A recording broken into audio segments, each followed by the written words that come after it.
Okay, it is officially 6:30.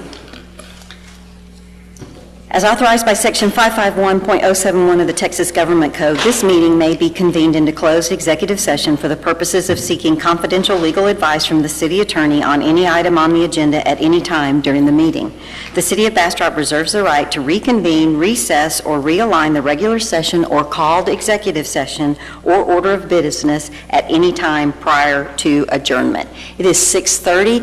I have a full dais. Welcome, Councilmember Jones, and I'm calling this meeting to order. We have with us tonight 3 seniors from Bastrop High School. We have Cadet Lieutenant Commander Renee Richard, Cadet Petty Officer First Class Lynette Vassar, and Cadet Petty Officer First Class Dwayne Vassar. They will be leading us in both of the pledges, and after the pledges they'll be saying the Cadet Pledge. The Vassars are twins. The chief told me you can tell them apart. That's a little bit easier since one's a girl and one's a guy. And they both have plans to join the Navy after they graduate. And Renee is headed to college for criminal justice, and A&M is her backup plan. I'm just saying. So, with that, if everyone will please stand, the cadets will come forward and lead us in the pledges.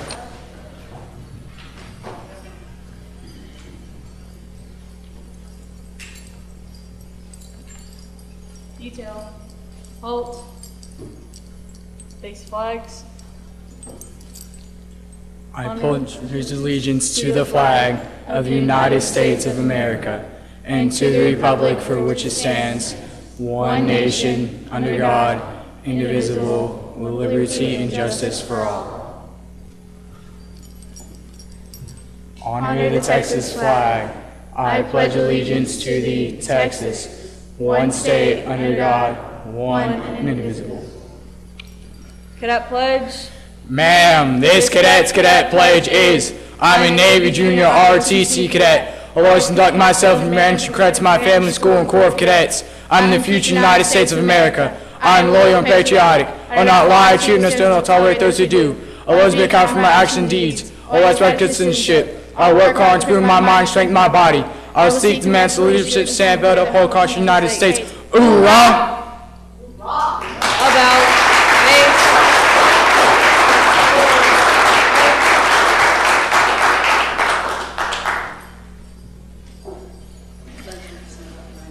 Most of you know that I have a son that just got out of the Navy in June, so the Navy Junior ROTC just really makes my heart swell.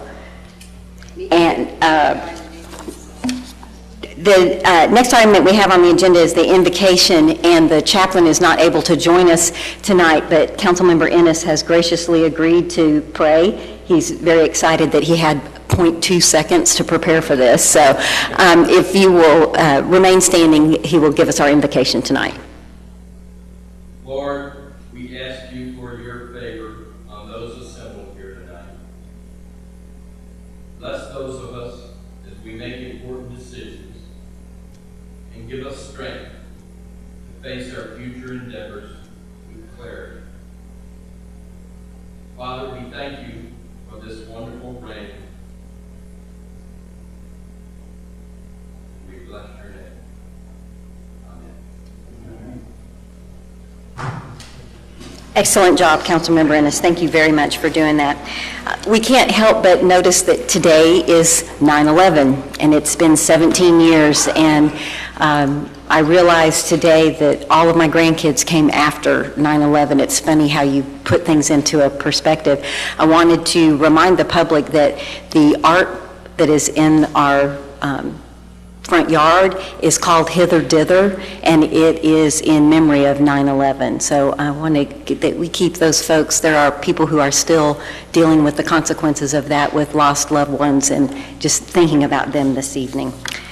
So with that, we are moving on to presentations. We're on item 4A, receive a presentation from Burdett Land Consultants regarding phase 1 of the Wheeled Sports Plaza to be located at Fisherman's Park.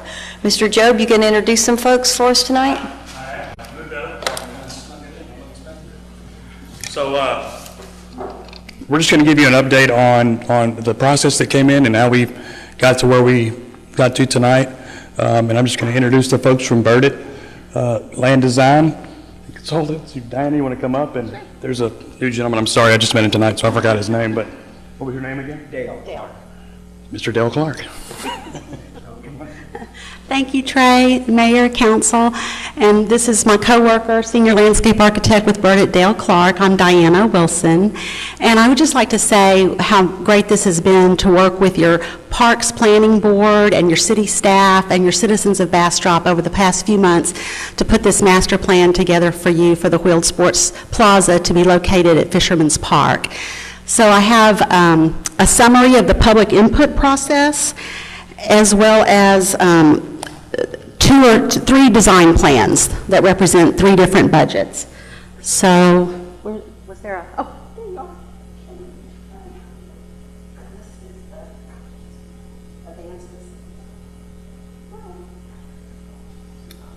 So the public input was a lot of fun. We had several really good meetings.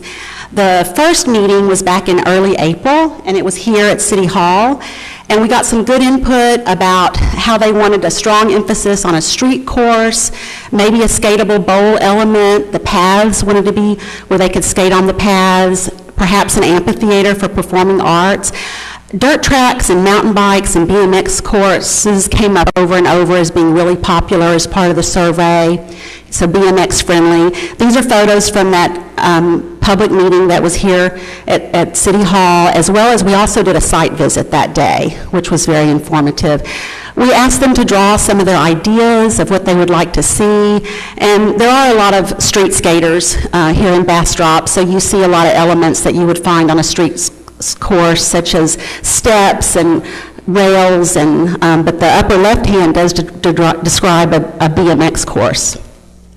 The second public meeting was a little bit later in April, and we heard some of the same wishes and concerns, with a little bit of emphasis on art this time, that perhaps we could include some art elements or some educational elements. This meeting was held at Hunter's Crossing, and we had a great turnout, and we had preference boards where they could put stickers on the elements that they liked the best. And again, we asked them to draw ideas, and I was so impressed with their ability to draw by hand in 3D of what the skate park might look like with the different elements. We also had an online survey that you all assisted us with, and had probably close to 200 respondents. Some were skaters, some were not. That pie chart in the lower left-hand corner describes, the need. Did you think there's a need for a skate park in Bastrop? And a good percentage said yes. We had questions like, how long have you been skating? And what are the elements that you would like to see? Pipes, bowls, ledges, rails, all of that came up over and over. And we talked about how far do you usually travel, so you could kind of know, the leakages for this type of activity. And, some go, 100 miles away, or to Austin, Pflugerville, Buda, San Marcos. They're all traveling to find a skate spot.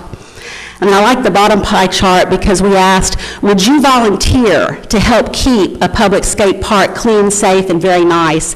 And we had a good majority that said, yes, we'd be interested in helping. So in summary, for the public input, looking for a mix of street course and perhaps a bowl, things for all ages. Shade and seating was very important. The setup space and plenty of run room is important, good flow, and safety concerns for children. So you'll see where we've designed in some areas where families could sit and observe. And the art and culture, just some ideas. If you're going to pour all that concrete, you might could have a geology lesson. And these were just precedents, like on the lower left, it can just be a concrete bowl, or it could have art incorporated in it. Skatable art is real popular these days. And this is a quote from Chief Altgeld that I really appreciate, describing his support of the project and how he's seen similar facilities like this in other cities be very helpful and provide the youth with a safe environment to interact. And in his opinion, the whole community wins when we have these options available to our community. So I have 3 design plans to show you. This is the first one that is if we checked every single wish on the box. So this is a large-scale master plan, And this is the library over on the lower right-hand corner. For those of you who aren't familiar where this place is, at Fisherman's Park, the splash pad is across the street. So this shows a BMX course. It shows several ways to drop in with new concrete sidewalks. It shows an amphitheater where they could have Guitar Hero. It shows the streets course and the bowl. And this had a pretty hefty price tag of about $1.5 million, but you get a lot for that. So we did one phase one option where the areas that are grayed out, you can see would not be in this statement of probable cost, but you still get 2 sidewalks going into the skate area. It's still a multi-purpose so that BMX bikes could be there as well. It's got a shaded seating area, a stage, and it still has the bowl in it. This option was down around $560,000. And then this one is what we're calling the phase one alternate. And the current budget is around $350,000 for this. And that footprint you see there, the concrete is about 5,000 square feet. You still get a nice skatable area, the sidewalk where they can drop into the project. Some of the drainage is handled. It does not have the smaller bowl in that upper right-hand corner, but it still has the stage area with many skatable street elements, an area for seating, retaining walls where you could sit. And this is the phase one alternate summary for that, the breakdown with the site work and utilities and structures. It's at $348,000. So that's what I had to show you, just a little update on the work. And any questions, comments? Thank you, Ms. Wilson. Council, do you have any questions or comments? Mayor Pro Tem Nelson? I really appreciate y'all retaining some of the landscape features of the park, the trees and what all, and that was vitally important to our Parks Board, which I'm fortunate to sit as a council liaison on, so I really appreciate y'all taking that into consideration. Thank you. There's some beautiful existing trees there, and the shade is so important. Thank you.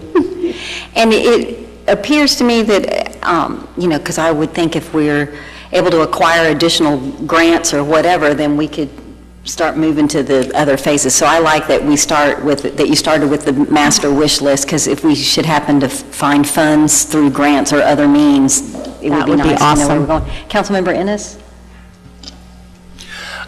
Can you provide us with numbers on the other options that you took out? I mean, you don't need to do it tonight. Yes, sir. But in the it is broken down in that detail. Okay, we did. Great. We have that on a spreadsheet. Great, sure did. Thanks. I'll forward that to Trey and can share that with you as well. Okay, thanks. So have you, well, I think I answered you haven't presented this to the Parks Board yet? They have seen, this is a summary of what they've seen. Okay. I just wanted to make sure that they were a part of that conversation. Yes. Yes. Okay. Thank you so much. Appreciate it. Thank you. Okay, we're moving on to item 4B. It's my mayor's report. Oh. Thank you, Madam Secretary. We can go to the first page. I owe a personal debt of gratitude to Mayor Pro Tem Nelson. On Wednesday, September 5th, I was supposed to speak at the chamber, and I was with my son. He was getting his second infusion, and I was in Austin at Texas Oncology, and there's some places you just don't leave no matter what's going on. And Mayor Pro Tem Nelson stepped up and spoke for me, and that's the picture of Mayor Pro Tem Nelson speaking at the chamber luncheon, talking about our Building Bastrop initiative. And I want to make sure that everyone knows that we have an open house coming up on Tuesday, September 18th. It'll be at the Convention Center. It's from 6:30 to 8:30. It's come and go, so don't feel like you have to dedicate 2 hours of your life. You can come, stay for a while, and leave. Would love to have you. There'll be several stations and a lot of information shared, so really encourage everybody to come, and wanted to thank Mayor Pro Tem Nelson for filling in for me. And then on the next page, you will see the activities that I did between August 17th and August 31st. And it's not an accident that the budget is the biggest picture. Council had 5 meetings in 7 weekdays, and we were just about tired of meeting with each other. But the meetings that we had certainly pale in comparison to the hours that the city manager and her staff have put in to put the budget together, and we're very appreciative of that. But having taken credit for 5 meetings in 7 days, we needed to recognize that Mayor Pro Tem Nelson and Councilmember Rogers did 6 meetings in 8 weekdays because they had a Hunter's Crossing meeting the very next night. So we were a meeting group of people. In the upper left-hand corner, one of our employees, Victoria, is having a baby shower, and staff did a great job of pulling that all together. Trey, Job, and Andreas Rosales and I went to the Gumbo Friday. If you haven't been to that out at Las Pines Toyota, you should go sometime. It's fantastic gumbo and really great to see so many people in the community. The bottom left-hand corner, I participated in the TML's Municipal Policy Summit. I attended with the city attorney and got some really great information to try to make sure that we're positioning ourselves correctly as we get ready for the state to be in session here pretty soon. The upper right-hand corner is the ribbon cutting at Bastrop Las Pines Nursing and Rehabilitation Center. They've done some phenomenal work over there. They now have private rooms for rehab that has a private kitchen. So if you need rehab, you don't have to go into Austin. You can get all of that right here in Bastrop. We, with mixed emotions, said farewell to Chief Wobus. We had a staff and everyone had a potluck for him, and we wish him the best of luck as he is becoming the training person for the force in Leander. And I was asked to speak at the Blind Children's Family Conference, which was a 4-day conference at Las Pines Hyatt, Las Pines Hyatt. And it was a really cool thing. It was the first time they'd ever had this conference. Families that had vision impaired children, the entire family was invited. They stayed and they had all kinds of things. The kids got to kayak. They had a kitchen where they were teaching daily living skills. It was a really neat thing to be involved in, and I was really appreciated being asked to speak. On the next page, you will see that it was a fast part of early September. I intended to go to the chamber luncheon. We already spoke about that. I did go to the Physicians Premier Emergency Room ribbon cutting. The BAIPP meeting needed to be canceled. There was a problem with how things were posted, so they will be meeting the first week in October. There was Farm Street Opry. We had the BEDC Coffee Chat and First Friday Art Walk. At the Friday Art Walk, the 602 celebrated its first anniversary, and we love to help celebrate our businesses along Main Street being able to stay in business. And the last page will show you the things I'm trying to get done between tonight and our next city council meeting. And we've already talked about the Building Bastrop open house, but I really encourage everyone to participate in that. We need as many people to help us as we're rewriting our regulations as we possibly can. And then the last page will show you a special thing from CARTS. They are having free rides for people to register to vote ahead of the major election coming up in November. And there is a flyer about this. Please write down the phone number and you can make arrangements and get a ride. We're trying to take away any excuse anybody may have. We want to remove all barriers so that everyone can get registered and everyone can vote. With that, that is my mayor's report. Mayor Pro Tem Nelson, do you have anything to share with us? Yeah, on the August 15th, I participated in a Hunter's Crossing Local Government Corporation board meeting. It was, there's some interesting things happening in that arena, that stay tuned. And I was able to stand in for the mayor at the chamber luncheon this past Wednesday. We discussed our Building Bastrop initiative, as well as discussed some of the issues at the state legislature that are matters of concern to the city. Some questions were raised at the chamber luncheon relative to our moratorium, our intent to improve the quality of life within the city, and so I was able to attend with the mayor the Thursday morning open developer session, and it's what a great way to address concerns and dispel myths. It's really a great way to spend a Thursday morning. And thanks to Mr. Palladay, Ms. Bills, Ms. O'Brien for their educated input during that process. I plan on sitting in on the session this Thursday also. Tomorrow, I will be representing this council in our city at the CAPCOG General Assembly meeting. Looking forward to that. And on the 13th, I will again be representing this council during a stakeholders roundtable on rural broadband at our city library from 9:30 to 11. I believe it's open to the general public. And come out anyway, I'll let you in. And then on the 18th, I want to echo what the mayor said is our building Bastrop open house. We would encourage optimal participation, so please come on out. Thank you, Mayor Pro Tem Nelson. Councilmember Rogers? Councilmember Peterson? Yes, and briefly, Mayor, I just want to thank you for bringing up 9/11. We need to kind of keep that in our thoughts and prayers. I remember getting ready for work that particular morning and watching it on TV, and I thought it wasn't real. Yeah. But to find out that it was real, and I went to work, and it was the quietest day I've ever been at work at a federal penitentiary. So thank you for bringing that up. Thank you very much. Absolutely. I, too, remember exactly where I was. Councilmember Ennis? Thank you, Mayor. I've been out of the city, so I don't have anything to report. Councilmember Jones? I'm very excited to share with you the fact that the Bastrop Bears have won their first 2 games of the season. Football season is in full swing. I think I watched 4 games on Sunday. I love football. I encourage you to go to the next game. I mean, boy, I tell you what, a win for the Bastrop Bears is a win for the county, and we are just really excited. We've got probably 5 first-rate running backs, and oh my gosh, it is exciting to watch the game. So I encourage you to come. This one's against Conley this week. It'll be out of town, but then we'll be back. I think we have a bye week, and then we'll be back. So if you can come to one of those games, you're going to really, really enjoy it. You're going to be seeing some super talent, and a lot of those guys are getting scouted by major schools all over the country. So, Thank you, Councilmember Jones. Okay, we're on to page 2. I'm at work sessions. The first item is 5A, discuss process and... I'm so sorry. I turned my page over. We're at 4D, city manager report. Yes, ma'am. I don't normally have something, but I got some exciting news, so I don't want to be missed. We've got some internal promotions that I want to brag about.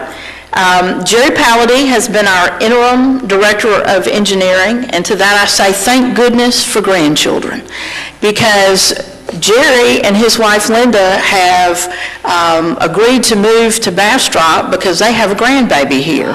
I'd like to say it was us that brought Jerry and Linda here, but I know better. So thank goodness for grandchildren. But Jerry filled in on an interim basis, and he was such a good fit, and we loved him, and he loves us, and really appreciates the future of the city of Bastrop. So he has joined our team as Director of Engineering and Development. And for those of you that don't know Jerry's background, he has a bachelor's degree in not only engineering but construction management, 30-plus years of experience in a myriad of things from commercial to municipal construction to industrial power plants, and owned his own firm. So he brings some seasoned calmness and experience that the team has really appreciated, and I know given our capital improvement program in our future, he will be a huge, huge asset to the community. Okay, but not everybody knows him, so Jerry, you have to stand up so everyone knows who you are.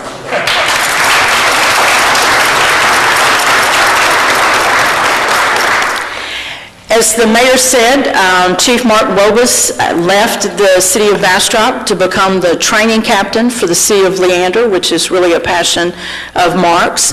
And in the interim, our very own Andreas Rosales has stepped up to be interim fire chief. Andreas, I think, really has what I would call a public servant's DNA. Andreas is a certified firefighter. He is a certified police officer. He serves on our reserve force. He is the volunteer assistant chief of ESD number 2. He has got all the professional development to be an emergency management coordinator, has a ham radio license. I could go on. He loves to study. But in all of that, and he's our IT director too. So but in all of that, his passion is the fire service. It's amazing how many cops become firemen and firemen become cops. But at the end of the day, fire service is really his passion, and we are all just thrilled that Andreas is able to fill in as the interim fire chief in this time. So knowing that Andreas is our IT director that now is our interim fire chief, then the question becomes, who is our interim IT director? So Jesse Migas is stepped up and is being our interim IT director. So it's awesome when you're city manager and you get to really reward great talent by promoting from within, and we've had an awesome year where we've had a number of these, but I appreciate so much Jerry joining our team and Andreas and Jesse stepping up when there are opportunities and challenges and covering for us. So we appreciate them immensely. And he's not here, is he? And we can't make him stand up because he's not here, but let's give him a round of applause.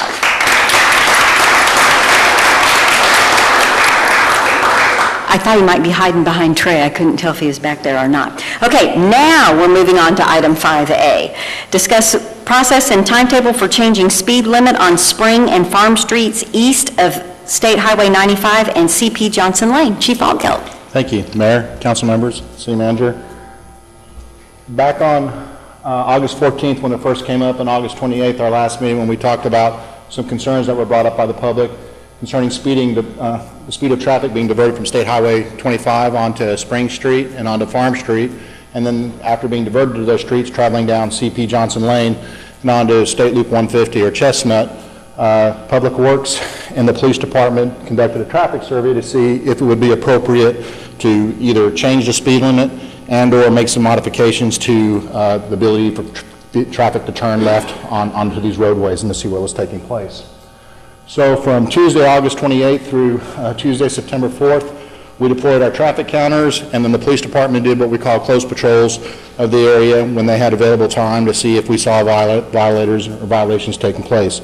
As I reported last council meeting, this is a requirement that if we're going to change the speed limit from the prima facie speed limit of 30 miles per hour to something different, this traffic survey is required to be conducted.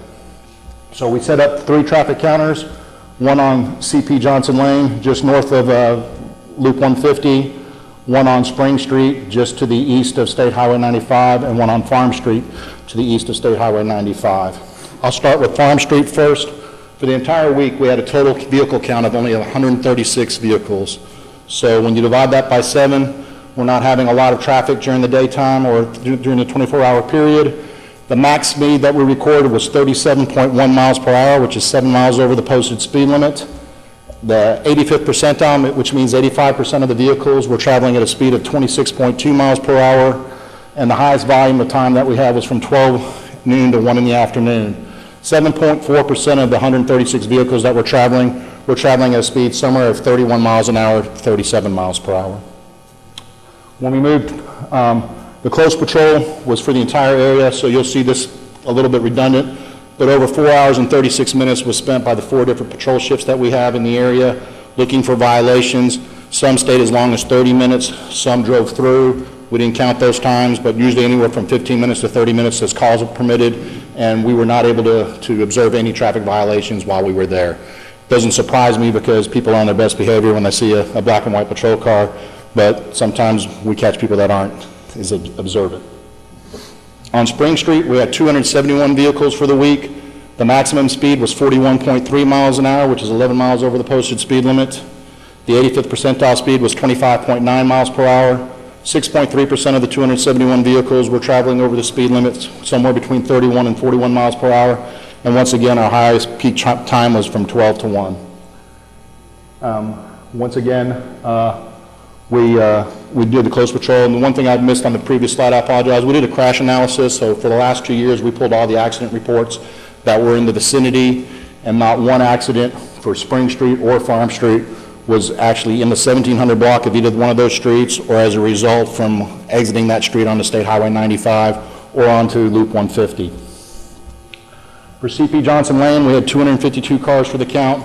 The maximum speed at that time was 33.8 miles per hour. The 85th percentile was 23.7 miles per hour. Only 2.4% of the vehicles were traveling either 31, 32, or 33 miles per hour. And once again, the highest volume of traffic that was recorded was from noon to 1 in the afternoon. And once again, no accidents either.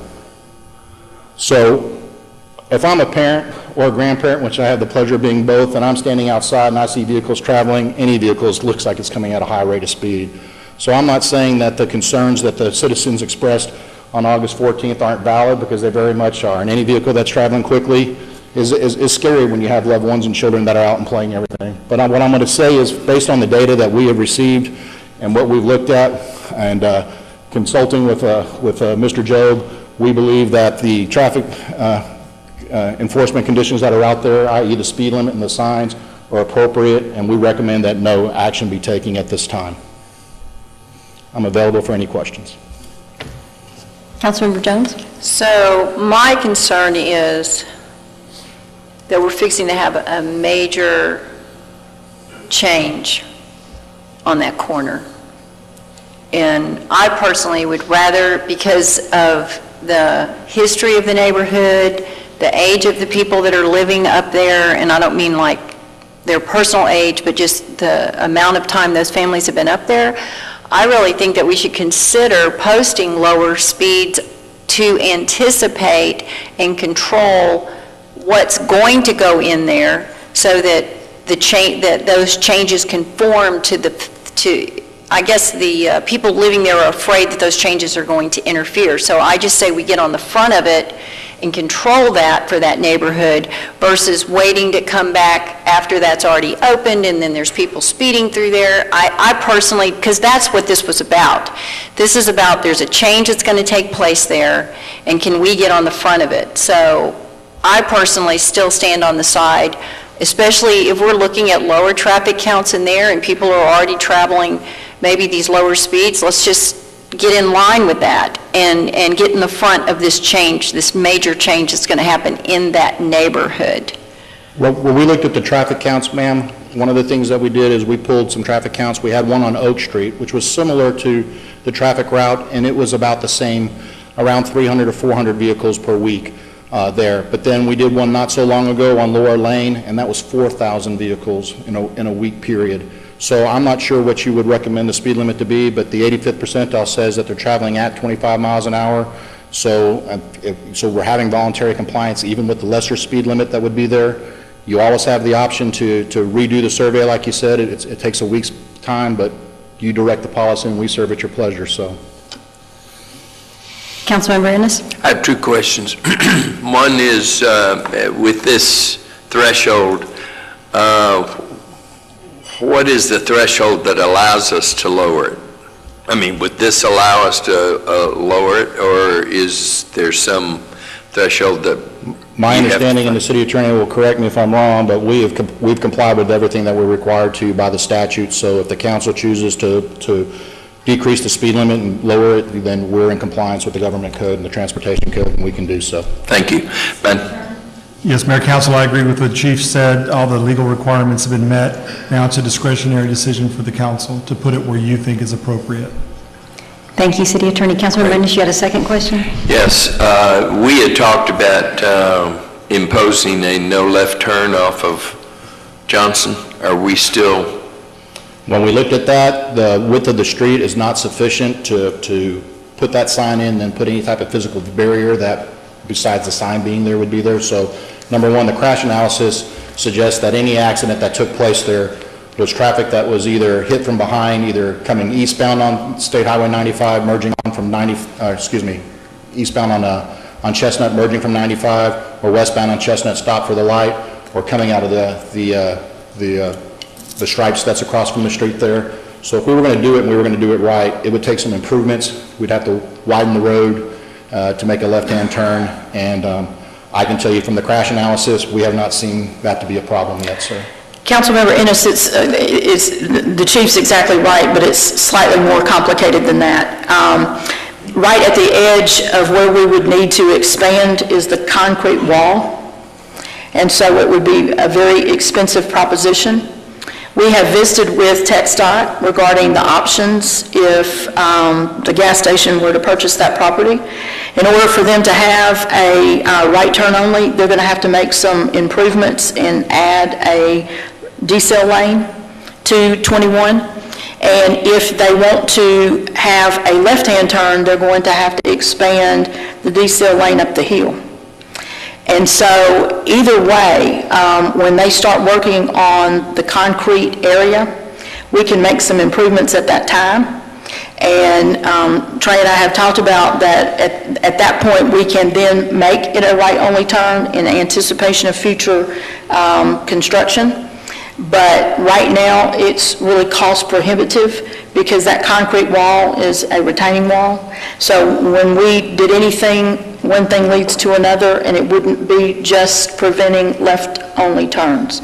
So staff would recommend to you today that we do nothing, but when they do something on 21 that impacts that wall, we'll step up to the plate, acquire the right-of-way, and we'll put it in when it is most cost-effective to do so. Great. I guess I have one more question. Go ahead. Is there any way we can communicate this information to the residents? Absolutely. We plan on reaching out with them tomorrow evening or tomorrow during the daytime. Officer McIntyre and or myself will do that, and we'll let them know that their concerns are there. We're not going to stop patrolling the area. And like I said, when my little one's outside, any car driving by seems to be traveling at a really high rate of speed. Great. Thank you, Yes, Chief. sir. Councilmember Rogers? Now, when that corner does get developed, we'll come back to that issue. If the traffic starts going, starts getting more traffic, we can always come back to that. Is that what you said? Right. Councilmember Peterson, Mayor Pro Tem Nelson. So from my perspective, a possible middle ground, and I see this is discuss process and timetable, so it's not on to make a decision tonight, but one middle ground would be we could lower the speed limit to 25. If that's at the 80 percentile, we could lower the speed limit now. We could not, and have that in place to Councilmember Jones's point of people are used to that, because we don't really know the exact timetable of when that corner is going to be developed. And when that corner is developed, then we could address the left turn onto Chestnut, and to Councilmember Jones's point, we may have to do this again once things change again. So Council, do you have any interest in reducing the speed limit to 25 on Farm, Spring, and C.P. Johnson in this area of town? I do. Anybody else? I do. Reduce it. You okay? All right, so I think council would be, and the city attorney has assured us that we're within our rights to make that discretionary decision. So council would like the speed limit on those 3 streets, and I don't have the block numbers memorized, but the 1700, you know what I'm saying? Yes, ma'am. If that comes back to us as a resolution, is that what we would see it at the next meeting?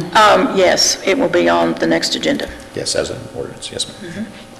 Thank you very much. I appreciate your department taking care of it. It's great to have the information, and I would share with the neighborhood so they understand all of the information, and then also give them an idea. Of course, it's not a done deal until we take a vote, but you can tell them that it will be on our next meeting agenda, which will be September 25th. Councilmember Jones, did you have something else? Yeah, we also talked about removing the stop sign right there.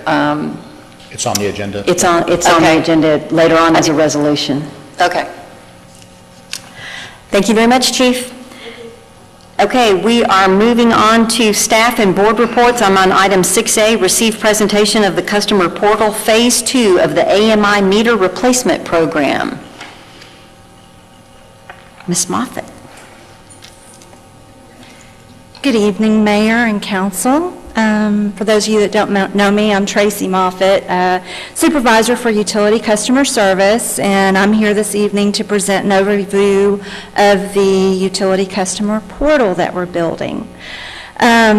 This Utility Customer Portal is what we consider phase 2 of our AMI meter program. I'll get to that in just one second, but our current customer portal that we have is supported through our financial software company, and it is not expansive of allowing the AMI meters to bring in the data that we want to provide to our customers. So we're moving forward to onboarding the Phase 2 of the AMI meters, which we promised the council and our customers when we took on the AMI meters in 2014. The AMI meters send us the data on a daily basis, actually hourly basis, that we're able to see in the customer utility office. And we're able to see this, we're able to use this data to analyze the meter reads, meter problems, billing with minimal usage of our technicians. So we move the technicians out of our department, they're out in the field now into water and electric, and we're managing all this in our office now.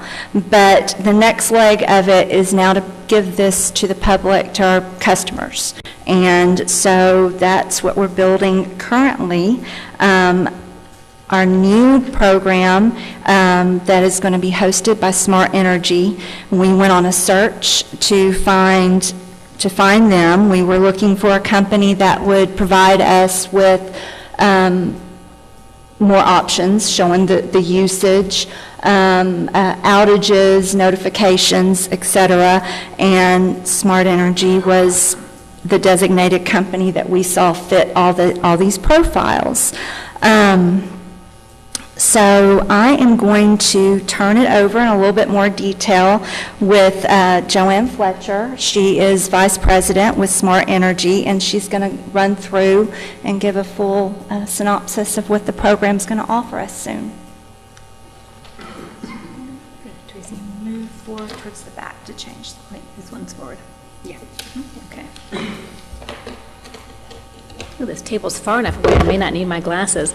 Good evening, Mayor, members of the council. Joanne Fletcher. Prior to being with Smart Energy Water, I was with Burbank Water and Power for 28 years in charge of customer service and marketing. So I have a great understanding of what Tracy goes through in her daily life and with programs and with customers. So this is a wonderful platform. We implemented in Burbank, where I implemented 2 billing systems and a meter data management system, and water and AMI systems. So system implementations for customers are what I'm good at, apparently, because I did retire and now I'm here and they like my expertise. So here I am to share with you about this platform. SEW built this product with utilities in mind. They work just for utilities. And they have your goals in mind. We want to increase customer satisfaction, increase the customer experience, maintain or reduce operating expenses, and increase efficiency. And I think probably as an organization, those are the kinds of things that you want. And typically utilities do things one at a time. We have a need. Customers need to go online and pay their bill. So we get an online bill payment service. Then there's another need. Now we have usage. Now we need to get usage information to our customers. And then there's another one-off solution. So the advantage of SEW's platform is that it brings all of these customer-facing needs into one place, into one platform. In fact, we have 3 modules. And this particular one has, 3 different products. This particular product has 12 modules. Tracy's been very good at containing costs and building just a base for you to get some basic things started so that with the least amount of money, you can get the most bang for a buck for the community and for you. So we don't have all of the modules in place right now, but this is expandable. So it's configurable. As soon as you need something different, as soon as your needs grow, you can grow into this, and it's there for you. The integration work is done already. We integrate with your billing system and with your meter system. That's the hard work. After that, we can add features. So at the very bottom are the features that you've gotten, with the exception of one. So My Account is just where customers go online and they build their profile and tell you how they want you to talk with them. And I'll get into that in a little bit more detail. This has the Preference Center, which is very powerful and crosses all of the different modules. Billing is a module that you have right now. Customers can go online and pay a bill. We will just be mimicking that same functionality for your customers. Usage is the big bang here because now you have hourly meter data that your customers can look at. So, with a nightly upload, day or 2 later, customers will be able to see what the consumption was in their household, their water or energy. And if you don't see something, you don't understand how it's used, and you can't measure it, you don't know how to change it. So this is really powerful information for customers as well as for the utility. And for rate making, by the way. The finance person is here. There's an outage module. So outages in this area, planned or unplanned. letting customers know. The one thing they want to know when there's an outage is, does somebody know? And are they on their way? So this gives you alerts and notifications, so customers will know that there is an outage in their area, it's just for their area, or it's in a larger area around the city. There will be a map that they can see online that has a polygon surrounding the area, so it's not specific, but it's general, and a restoration time. And then once the power has been restored, they will get another notification that says power is restored, they can go back home. Notification module is basically an inbox. So now we have an opportunity for customers to talk to the utility via email, and they can get answers back, and it's all stored in one place, so they don't have to go through their own personal inbox and find out, where is that stuff that I sent to the utility, where was my answer? So that's just a convenience feature for your customers. The service module, you don't have, but it's a potential future module. That's where customers can move in and move out online, and they can fill out a form, and it can be either manually entered by a CSR or ultimately down the road integrated with your billing system so that you could, although I don't know that you have that capability. Sorry. Connect Me is the module where customers can talk to the utility. So it's a free form. Customers can go in, state their issue, state their question, and then it will go directly to Tracy and her crew, and she will respond directly back to them. So it's an opportunity for dialogue. You are not getting Compare Me, which is an opportunity for people to see how they do against other households. And believe me, we have programs like this in Burbank. People don't really love it. But through the usage module, they can compare it to themselves. They can look at their own energy usage. What did I do last month? What did I do yesterday? What did I do last week on Monday? And they can get a sense of how they're doing against their own behavior in their own household. And the efficiency module is a place where we can put information, so program information. And I know that Tracy has one program now for customers. She'd like to build that out. So it's an opportunity for customers to come to the site, find out some tips, conservation efficiencies, and figure out what's going on from there.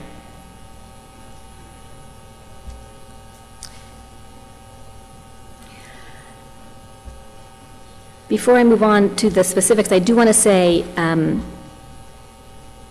that I know this is phase 2 of your smart meter program, which I think is incredibly innovative for your community, and I love that you have water and energy meters, because not all communities are willing to go there, and it really is where the information is and where the bang for the buck is for you, the utility, and the city, and for the community.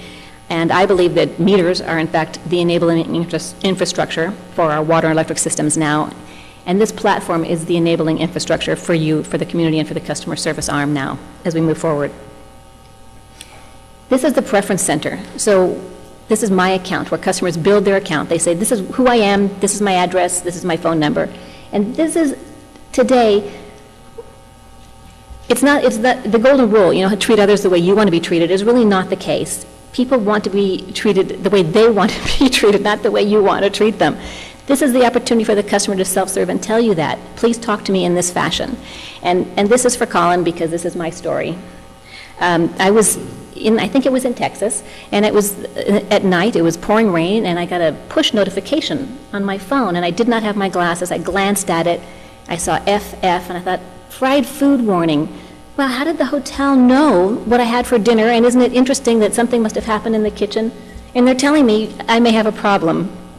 In the morning, I woke up, I put my glasses on, it said flash flood warning, which was obvious because it was pouring rain and I was in Texas. But I'm from California. And I thought, what amazed me was it was not unreasonable that I got in the middle of a night a fried food warning on my phone, because today people expect personal, targeted messages about what's happening in their life right now. And this platform allows you the opportunity to do that with your community.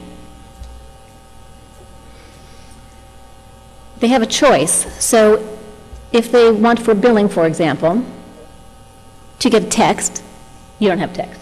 I misspoke. Text is the one thing that's a future option for you, that they would like an email. Then they can get their bill emailed. If, when there's an outage, they want to get a call, they can put in the phone number for an IVR. For a leak, they can say push notification. So they have the opportunity to tell you in which circumstance, talk to me in this way, so that I get the message in the way that I need the message so that I can act quickly. Okay, well, obviously I just pushed the wrong one. So this is the About My Home, opportunity for customers to tell the utility who they are in more detail. And as to CSR, you're blind sometimes. The customer will call in, my bill is high, I don't understand why my usage was high, what's going on in my home. This is an opportunity for customers to say, this is the type of home I have, the number of people I have in my home, so that when they call, the utility, the customer service rep can look at this, and they have some information about who they're talking to, and it helps them deal with their bill and their high bill complaint if it is, or to perhaps help them with some assistance if they need it. It's also an opportunity for targeted messaging in the future. As you collect more data, then you have an opportunity to target messages to those homes that have many bedrooms, have a pool, have a spa, have a lot of irrigable land, something like that. This is just a picture for our outage module. There'll be a map on the portal so that the customers can see where the outage is. And it will have, most importantly, the restoration, estimated restoration time, and then when it's been restored, so that they will know, and they can go back home if they've been shopping, or they can look at the map and say, there's still an outage, I think I'll stay out and go to a movie, so they can manage their life a little bit better. So this is a huge and powerful module. And the key thing to the portal is really driving the customers to the portal. A lot of things happen, efficiencies happen over time, and savings happens over time. Usually it's not a big bang, it's a one-off, it's an incremental change, an incremental improvement. I believe that's how things get better, slowly over time. And our commitment to you is to make sure that for the first year you have the support that you need to get the community involved. Coming to the site, we want the site to be a place people go for information so that you're their trusted advisor. The more people that come to the site, the more opportunity you have to enroll them in paperless billing. The more people come to your site, the more opportunity you have to get them enrolled, get some efficiency information to them. So this is an opportunity for your community to have a partnership with the utility, and when you have news that may not be so positive for them, an outage or a rate increase, not that that happens very often, you've put some goodwill into the emotional bank because you have now a relationship with them where you're helping them. It's useful information, and you're their partner, and they'd see it that way. So you're more likely to they'll be on your side when you need them. So just some specifics about the marketing. In this first year, we'll get some messaging for you to put on your bill. We will do an announcement video that you can put on your website to tell people, here it is. And this is also, one thing I forgot, very important, it's also a mobile app. So it's not just a portal, it's mobile. So it's 24/7 access. And nowadays, I think people are mostly on their phones anyway.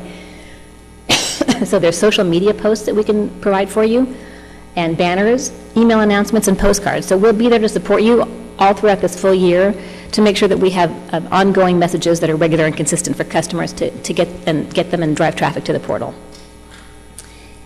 And I think that's the end. And now the citizen comments are fantastic, right? Just what we wanted. Thank you, Joanne. Council, do you have any questions? Councilmember Ennis? On one of your your CSR that we have on our iPads, it says last login IP in time. Are you tracking the computers that the IP addresses of the customers' computers? No. Are you looking at one of my screens? I'm looking at the screen we've got here on our iPads. Which one is that? It's next up. No, we're not tracking. We're not tracking. We are tracking that someone logged in so that you can have some statistics. Someone's logging in and they're using this module this often, but we're not tracking individual players, no. Okay, well, it's a screen we've got on our iPads. Go down one or two, right there. Last login, IP, and time on the right-hand side in this middle of the column. This is the internal screen. This is not about customers per se. So this is the CSR screen. That's what I'm asking. The CSR can see what IP address was logged in from? No, they cannot. I don't know where, I'm sorry, I don't know where you're seeing. It's on the right-hand side. It's zip code, state, account type, last login, IP, and time. I can't see the last one. But yes, they can see their address. I don't know that they can, I don't know the answer to that question. I can't, we are not tracking individual customers, so I don't know. Maybe Tracy can show it to me later. Yeah, Ms. Moffitt, we'll want to know that because we're...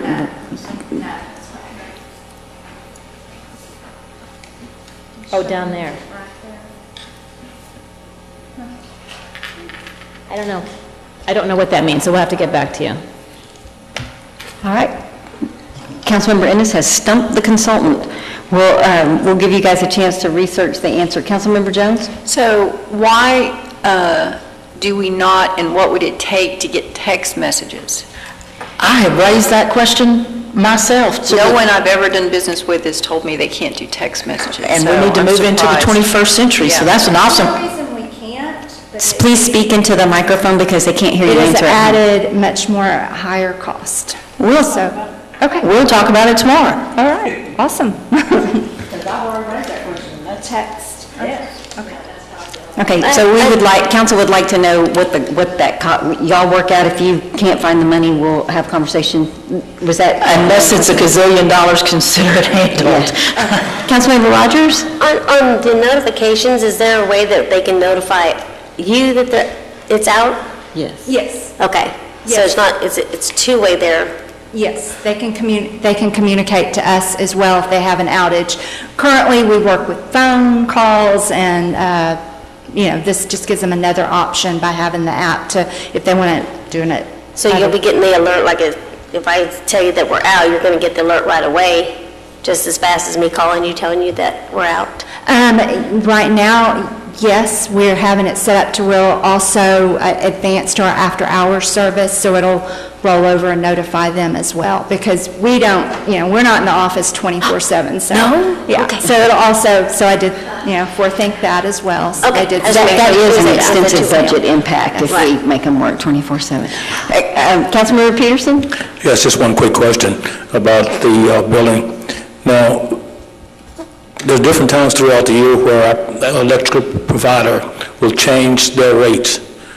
Can that be incorporated into this program also, so the average person can look at the changes from the electrical provider that's providing power to the city? I'm not, I guess. The answer would be no, sir. What they will be able to see is their monthly bill, and we would include that on the bill. Okay, thank you. Thank you, Councilman Peterson. Council, any further questions? City Manager? I just can't let it pass. Councilmember Rogers, I appreciate that they would want us to be notified of outages, but you're in Curtis Irwin's electrical providing, and we don't have outages. And if we do, they only last 10 minutes according to Curtis. So it wouldn't be a feature we would use much. I just couldn't resist. I'm sorry.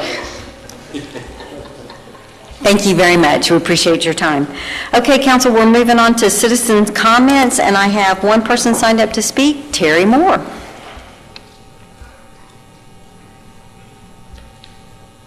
Good evening. My name is Terry Moore. I'm the Executive Director of the Bastrop YMCA, and I wanted to take this short opportunity to tell you about a couple of things that we're doing in October, because this is a great forum for us to get the word out. The first one is called the Great American Transit Adventure. We are taking 10 children between ages 8 and 16. It's a free program. They're meeting at the YMCA. The CARTS personnel is going to show us how to read a map. Our children don't know how to use public transportation. So we're taking this opportunity to put them on a bus. We're going to learn to read the maps.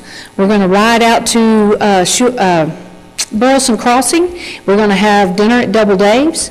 We're going to get back on the bus. We're going to go back to Schulman Theater, and we're going to bowl. Then we're going to get back on the bus, and we're going to go to the courthouse, do a tour there, and walk back to the YMCA. So it is an all-day adventure. It's from 10 until 4, and it is completely free. So because of the partnerships with CARTS, Double Dave's, and Schulman Theater, we're able to provide this. So if this goes off well, it is October the 8th. That is Columbus Day, so the kids are out of school. It is for ages 8 to 16.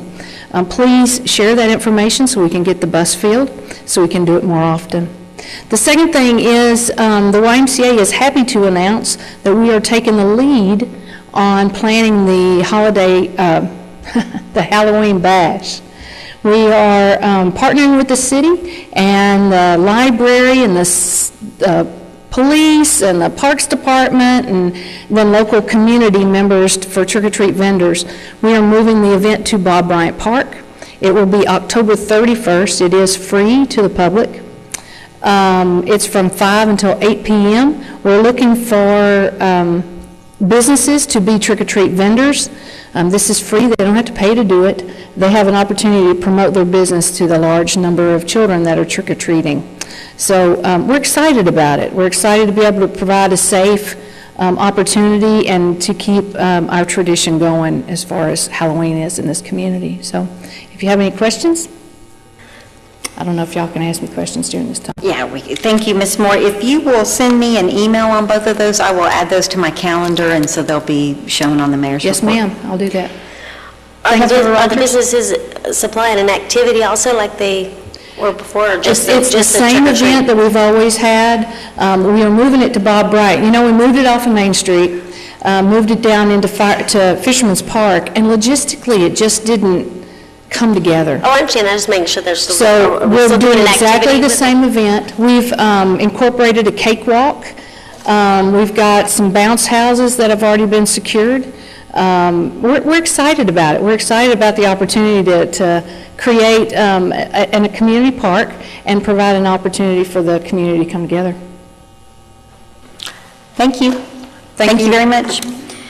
Okay, we're on the consent agenda. There's only one item, so I'll read it. Consider action to approve City Council minutes from August 23rd, special meeting August 27th, special meeting, and August 28th, regular meeting.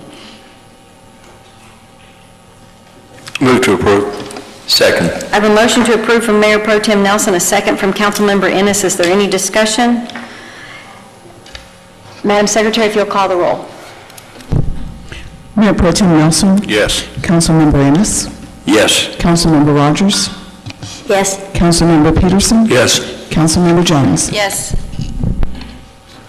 The motion passes unanimously. The consent agenda is approved. We're on item 9A, discuss and consider action to approve resolution number R 2018-88 of the City Council of the City of Bastrop, Texas regarding the Texas Municipal League Intergovernmental Risk Pool Board of Trustees, election voting for places 11 through 14 of the Board of Trustees, establishing a repealing clause and establishing an effective date. Council, when you read through your packet, I know that you saw that you have a list of all of the folks who are on the ballot. As the City of Austin, we are allowed one vote, and City of Austin. City of Bastrop, we are allowed one vote. I'm really tired, I guess. We get one vote. All of the places, it's a place 11, 12, 13, and 14. Each of the individuals is, with some background, is identified. I'm sure all of you have spent some time reviewing it, and I'm happy to entertain if anybody's got any thoughts. Mayor Pro Tem Nelson? Madam Mayor, this is, in my mind, extremely important to a city of our size, and we certainly want representation from individuals who are representing cities similar in size and similar to conditions that our city is.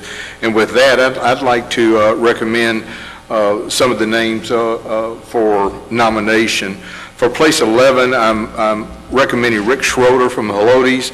He's got a good, solid background in a city near and similar in size to Bastrop. In place 12, Jana Traxler from Murphy. I'd never heard of Murphy as a lifelong Texan, and what an interesting community up near Dallas. This candidate has strong human resources background in a growing city near metropolitan area similar to us. They're up near Dallas. For place 13, Mike Jones of Bonham. He has a strong actuarial background, and he's from a community similar in size to our own. And in place 14, David Rutledge, strong small city representation and regional planning in a city, again, similar in size to Bastrop. And if need be, I'll place this in the form of a motion. So, Council, I have a motion. Do I have a second? Second. I have a motion from Mayor Pro Tem Nelson. I have a second from Councilmember Ennis, and it would be that the City of Bastrop's vote for these candidates would be Schroeder for 11, Jana Traxler, I wrote down Jana, that word, for 12, Mike Jones for 13, and David Rutledge for 14. Is there any further discussion or comments? Councilmember Ennis? I want to applaud our Mayor Pro Tem's discerning consideration on this item. With no further discussion, Madam Secretary, if you'll call the roll. Mayor Pro Tem Nelson, Yes. Councilmember Ennis, Yes. Councilmember Rogers, Yes. Councilmember Peterson, Yes. Councilmember Jones. Yes. Thank you, council. That vote passes unanimously, and the resolution will be updated with how you indicated the votes, and I'll sign that then after the meeting tonight. We're now on item 9B, consider action and approve resolution number R 2018-87 of the City Council of the City of Bastrop, Texas, making determinations regarding certain project-specific exceptions and/or exemptions as provided by Emergency Ordinance 2018-1, Section 8, Temporary Moratorium, and Emergency Ordinance 2018-2, Section 7, Emergency Drainage Application Rules. Council, you'll recall that Mayor Pro Tem Nelson made a motion at our last meeting that we knew we would be getting information at the dais as a means to expedite approvals. So Ms. Bills has just passed out some information, and Ms. Bills, you're going to bring us up to speed. Yes, so we have, in front of you, we have one request for an exemption, and this is for the Burleson Crossing Shopping Center. And this is a project that's been in progress for a while. They haven't had any new construction, new projects going on for, our estimation was 3 years or more. So it may or may not have met the requirements for an exception. But we had our pre-submission meeting with them a week ago Tuesday, met with their engineers, looked at their plans, and made the, if they could submit information that their drainage plans that they've already had approved on this site would meet the requirements for an exemption, which would also get them on to submitting their plans. So what their request is for is, right now there is an empty pad site that's currently just, it's somewhat paved. There's some grass growing there right now between the Academy and the Ulta, and that's where they're going to put, I think, a future Home Goods. They're going to put a Home Goods, and city manager's having a moment. It's an awesome moment. And their engineer submitted the letter of certification, which is required by the Emergency Ordinance number 2. And then they also submitted their approved drainage plans that they did for the original construction. So they calculated the pre-condition drainage calculations that go that include an area much larger than their actual site. Includes the drainage that comes through their site from the north and some from the east. And then also includes all the calculations for the post-development conditions, considering the entire subdivision will be built out. And they have a very large, if you've been over there, a large detention pond in the middle. And they've included the design of the detention pond that shows, I believe that it, and I'm not an engineer at all, but that it outlets 8 CFS is the output that then goes under the highway, which is not going to create any downstream drainage problems. And I think it's 22 feet deep, and the engineer is here to speak on this if you have any questions. Council, I would tell you a couple things that I know about this. One is that LJA is a very respected firm. They've been in business a long time, and I would encourage you to turn the letter over, and you will see that Danny Miller has sealed that letter, and his professional registration of 82725 means that this is not a letter he signs lightly. His license is attached to this letter, so this is exactly in accordance with what we wanted from the emergency drainage moratorium. I also appreciate the fact that there was a regional view, both pre and post development, and so I'm very pleased. I know it's a lot of information that you're reading.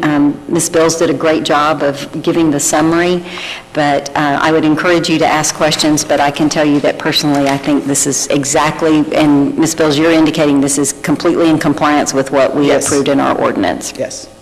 And our engineer read over the letter and looked over the plans as well. So and this is one of the first ones that we've approved. Do we amend Resolution 87 every time we do this, City Manager, or how? Or will we make a motion specific to the project? You'll be approving this resolution tonight with this background information as an attachment, and that's how we document that you approve the exception. Each time you have one of these resolutions, it'll be given a new number. Okay. I just wanted to clarify that. Council, does that make sense to you? Okay. Council, do you have any questions for Ms. Bills or for the engineers? I move to approve. Second. I have a motion to approve from Councilmember Rogers. I have a second from Councilman Peterson. Is there any further discussion? Seeing none, Madam Secretary, if you'll call the roll. Councilmember Rogers? Yes. Councilmember Peterson? Yes. Councilmember Jones? Yes. Councilmember Ennis? Yes. Mayor Pro Tem Nelson? Yes.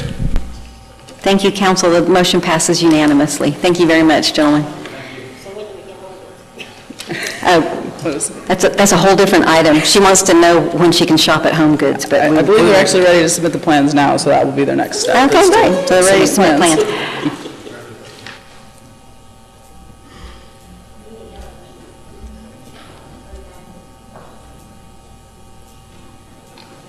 City Attorney, do we have the ordinance for 9R? 2018-25? It's the very last individual consideration item.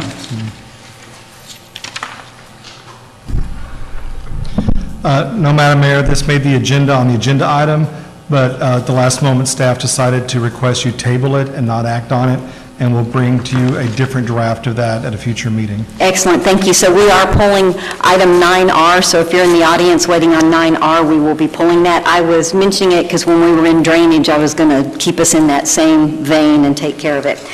Okay, it is 7:40. We're going to keep going. We are now on page 3. I'm on item 9C, hold a public hearing and consider action to approve resolution number R 2018-84 of the City Council of the City of Bastrop, Texas, approving the replat of Lot 12, Piney Ridge Subdivision, Section 3, to be known as Lots 12A and 12B, Piney Ridge Subdivision, Section 3, located at 367 Laurel Lane within the extraterritorial jurisdiction of Bastrop, Texas, as attached in Exhibit A, providing for a repealing clause and providing for an effective date. Ms. Bills. So this request is to replat one existing single-family lot in the Piney Ridge subdivision into 2 single-family lots. The Texas Local Government Code requires any residential replat to go back through the City Council process and have a public hearing in order to make additional lots in a residential subdivision. So the location of this project is on Laurel Lane. It's currently 1 lot, and there's proposing to subdivide it into 2 lots. The smaller of the 2 lots will be 1.077 acres, and the larger lot will be 4 acres. There's already a structure on the 4-acre lot. Staff reviewed the infrastructure in that area, and there's no additional water or other infrastructure that needs to be extended to serve that additional lot. Portions of both these lots are in the 100-year FEMA floodplain. The plat does call out the buildable area for both of those lots, that it's outside of the FEMA floodplain. Lot 12A will have 1.35 acres, although some of the existing building there is already built into the FEMA floodplain. And then the new lot, 12B, will have 0.84 acres that's outside the FEMA floodplain that's developable. This application is in compliance with the moratorium as it was submitted and under review prior to the moratorium taking effect on August 14th. The Planning and Zoning Commissions heard this at their last meeting, and they recommended by a vote of 5-0 to recommend approval of this replat. One of the questions they did have was, is there enough area on the buildable acreage on Lot 12B to include a septic system? And the minimum requirement for that is a 0.60 acres to have a septic in that area. So staff's recommendation is to hold a public hearing and consider action to approve this resolution. Thank you very much, Ms. Bills. Council, do you have any questions for Ms. Bills before I open the public hearing? I'm officially opening the public hearing. Madam Secretary, do we have anyone signed up to speak? No, Mayor. I'm officially closing the public hearing. Council, I'm happy to entertain a motion or any questions for Ms. Bills. I move to approve. I have a motion to approve. Second. I have a second. I have a motion to approve from Councilmember Ennis, a second from Councilmember Peterson. Is there any further discussion? Seeing none, Madam Secretary, if you'll call the roll. Councilmember Ennis? Yes. Councilmember Peterson? Yes. Councilmember Jones? Yes. Mayor Pro Tem Nelson? Yes. Councilmember Rogers? Yes. Thank you, council. The motion passes unanimously. Resolution number 2018-84 is approved. We're now on item 9D. Consider action to approve resolution number R 2018-85 of the City Council of the City of Bastrop, Texas, to deny a subdivision variance to allow the installation of a new on-site sewage facility when the extension of public wastewater line is required for 0.572 acres of farm lot 65 east of Main Street located at 1603 State Highway 95 as shown in Exhibit A within the city limits of Bastrop, Texas, repealing all conflicting resolutions and providing for an effective date. Ms. Bills. So this is a request by the property owner to allow for a subdivision variance to allow the installation of a new on-site septic system when the property falls within 300 feet of a public wastewater line. The location of this property is along Highway 95, a little bit, it's Rosanke is the cross street, but it's further down is Cedar Street. Give you a little more regional view here. So there's a public wastewater line on Cedar that stubs out across the street, and under the city policy, if you're within 300 feet of a public wastewater line and your septic needs replacing or has failed, you're required to connect into the city system. In this instance, the applicant would be required to extend the 120 feet to the edge to the lot and then an additional 160 feet to the far corner of the lot, and that's the city policy. They're requesting to not install this line and instead to install a new on-site septic system, which is what they had previously on this site. Some background on this property owner.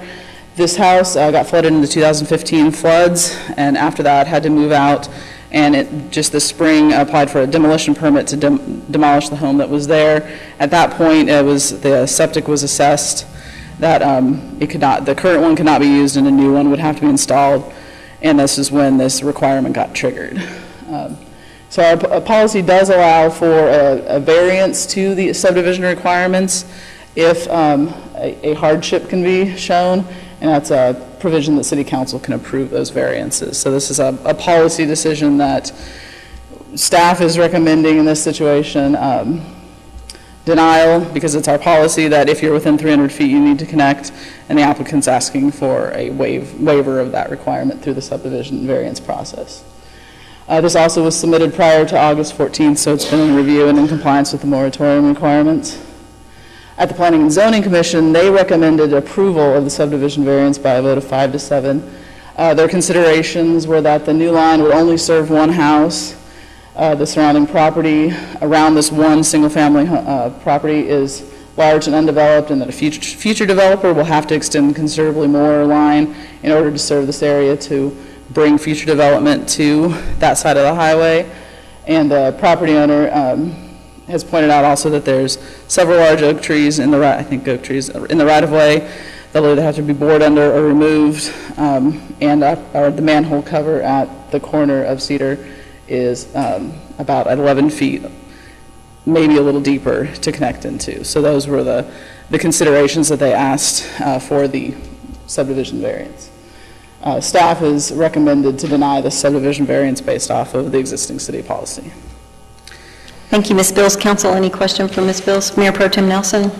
Ms. Bills, the cost to the homeowner would be quite substantial to do 300 feet at that depth, would it not? They've gotten several different estimates that have come in. So staff has been working with the property owner for probably off and on for 10 months trying to figure out a solution for this. And they've gotten several different estimates. I think they're on their third contractor right now that's trying to figure this issue out. And they've had various estimates, and the new septic system would probably be around $20,000, and the line would be more than that to install. Well, that's fairly onerous. Is there any reason why the septic system could not handle the effluents from that single household? No, this is purely a policy decision and variance that can be requested by a single in these instances. So. Thank you. So staff's recommending policy because that's the policy. Councilmember Jones? Okay, this is what I think might be a good compromise, because this has come up before in other situations, and people are forced to connect to the city line. What if the exception in this case be made that only 120 feet to the corner of that property be granted versus the additional 160 to the other corner of the property, and the homeowner participate at a rate of $20,000 with the city to run that line? And in the process, what we're doing is extending that line to encourage that development, because that's part of the problem with development on the other side of 95 is just the expense of connecting onto the service. So, I propose that we make that the exception, just the length of the line to the corner, and then a $20,000 participation. And that way, that brings, it promotes that policy, which we have for a reason, and other people are forced to deal with that. And, to me, this is just kind of a can of worms. That's the way I look at it. And I don't know if we can just look at the cost of what that would be, or if someone could even give a good estimate about what that would be. And also the consideration being of boring under those trees versus taking them out. Well, Councilmember Jones, my concerns are that I believe from looking at the picture, the trees are within that 120 feet. And whether you're going the whole way or only the 120 feet, it doesn't make the manhole any shallower. So there's an extreme expense to get to that manhole. As far as a participation for, my concern is we don't really know how to size the line if we don't know what the development's going to be behind it.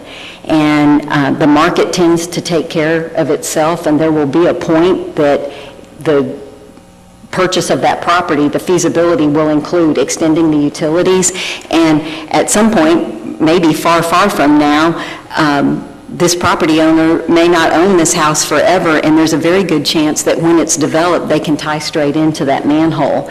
So I would hate to see us put an undue burden on a single property owner when it's a line that we may or may not use and may or may not size correctly. So given that the very specifics of the situation, if the line was running down 95 already and all they had to do was attach their service, I believe that would be a different kind of conversation. But and I appreciate your suggestion of a middle ground. I personally find that Planning and Zoning 5-0 voting on this, I personally am supportive of that for those following reasons. I would hate to see the city or the property owner waste money. So what do we say to other property owners that are forced to do this?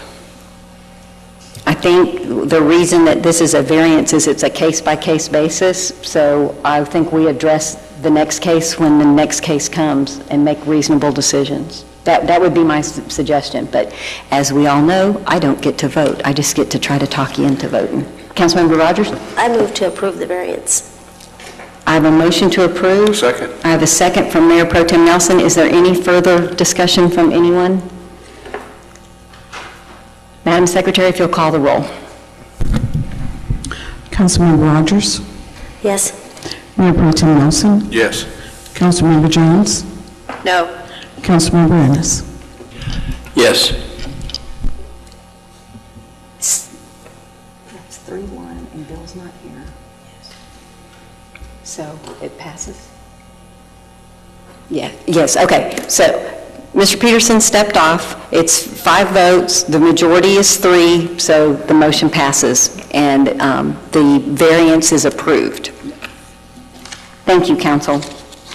We're now on item 9E, hold public hearing and consider action to approve ordinance number 2018-20 of the City Council of the City of Bastrop, Texas, granting a conditional use permit for a helistop for Ascension Seton Bastrop Hospital on Lot 1 of Bastrop Grove Subdivision, Section 1, located at 630 West State Highway 71, an area zoned C1 within the city limits of Bastrop, Texas, as shown in Exhibit A and Exhibit B, setting out conditions including a severability clause and holding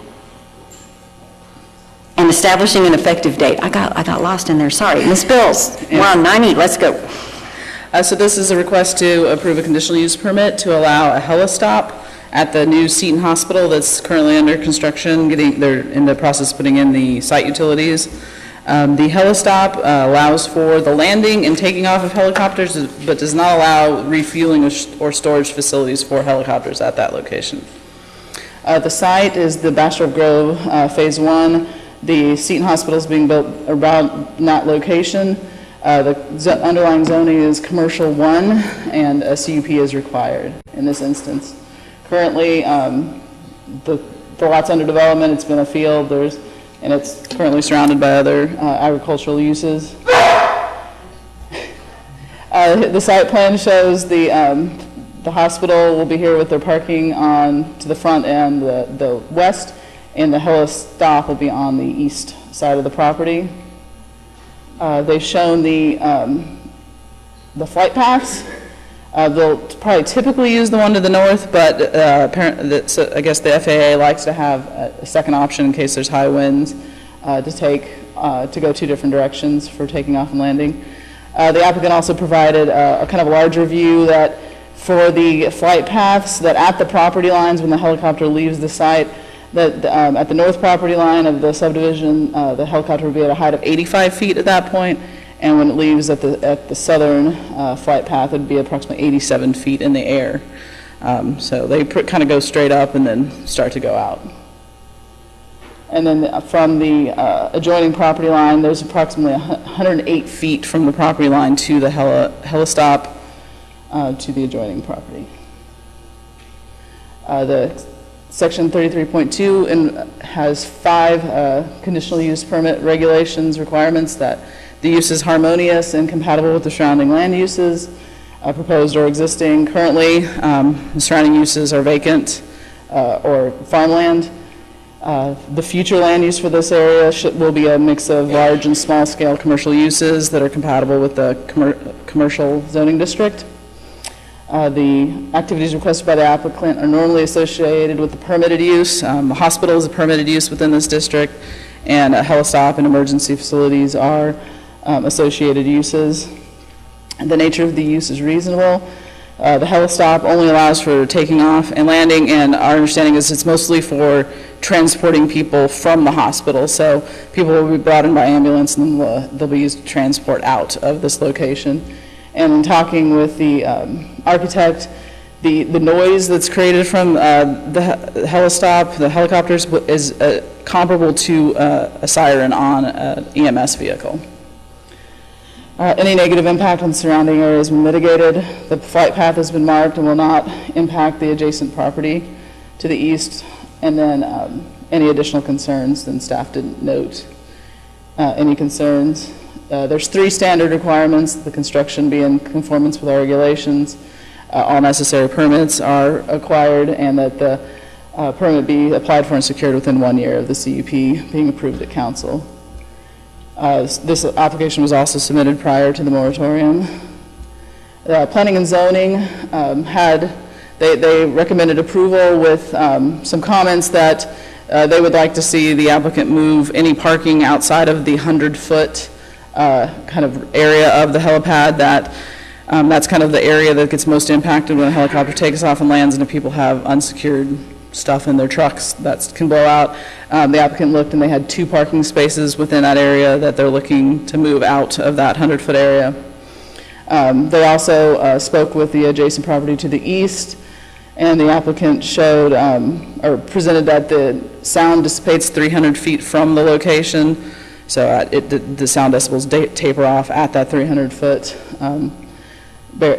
length, and that if in the future the flight path requires any light beacons, that in other instances, if adjoining property owners need those beacons, they can contact the Seton Hospital to pay those, the cost of installing beacons, which at our current height restrictions wouldn't be required in Bastrop right now. We looked up that Smithville Helistop has approximately 5 to 10 helicopter pickups per month. And it's expected that that'll probably now be split between the Seton Hospital and Smithville, as ambulances will probably go one of 2 directions with emergency calls. So staff recommends holding the public hearing and considering action to approve the CUP with the 3 stated conditions. Council, do you have any questions for Ms. Bills before we open the public hearing? Yes, ma'am. Mayor Pro Tem Nelson. The 100 feet from the eastern property line, is that normal in this circumstance as far as you know? Yes, so these helistops are often in downtown Austin, adjacent to other office uses, very close to other uses. That's my understanding from the architect, and he's here and can speak on the typical siting of these. I'm going to echo the mayor, this ain't Austin.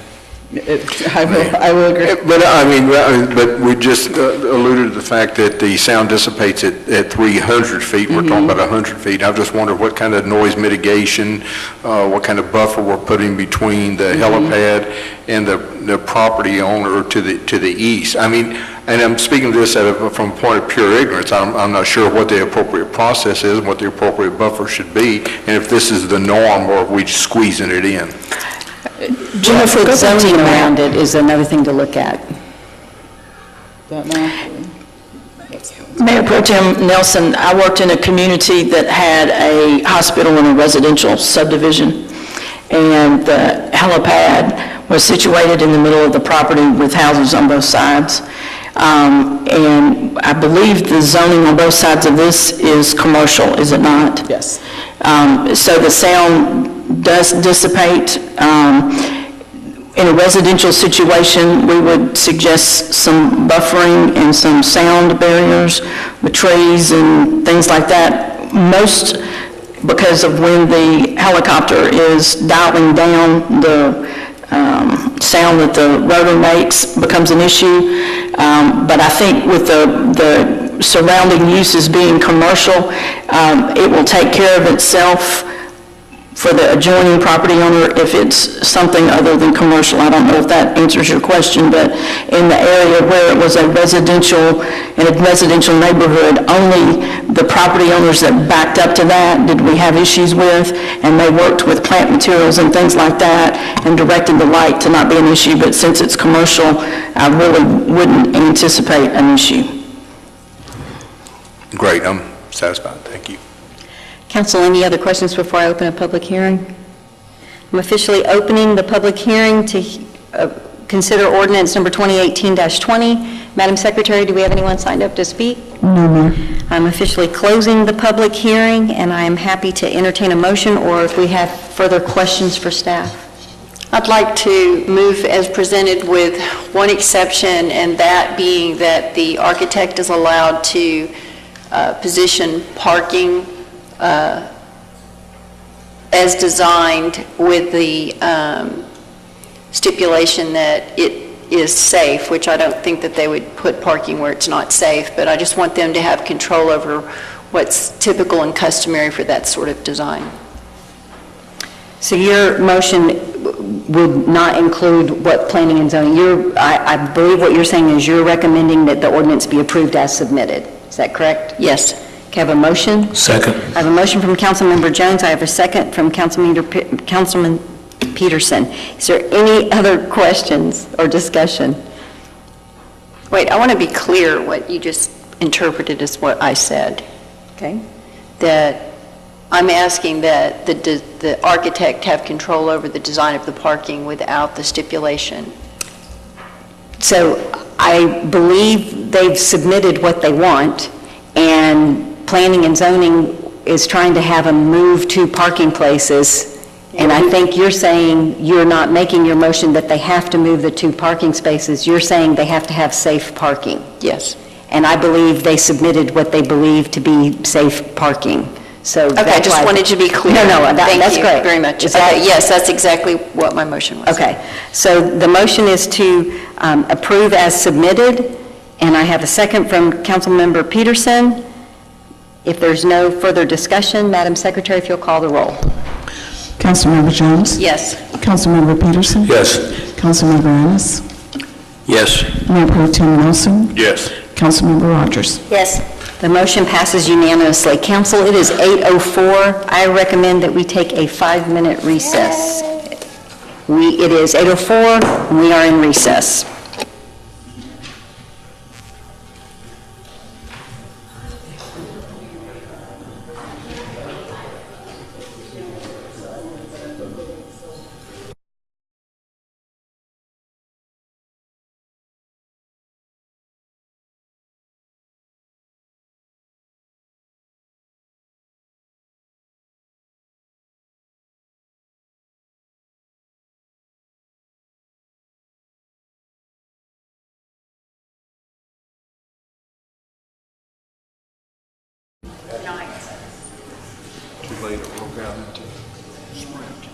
Okay, it is 8:09, calling us back to order.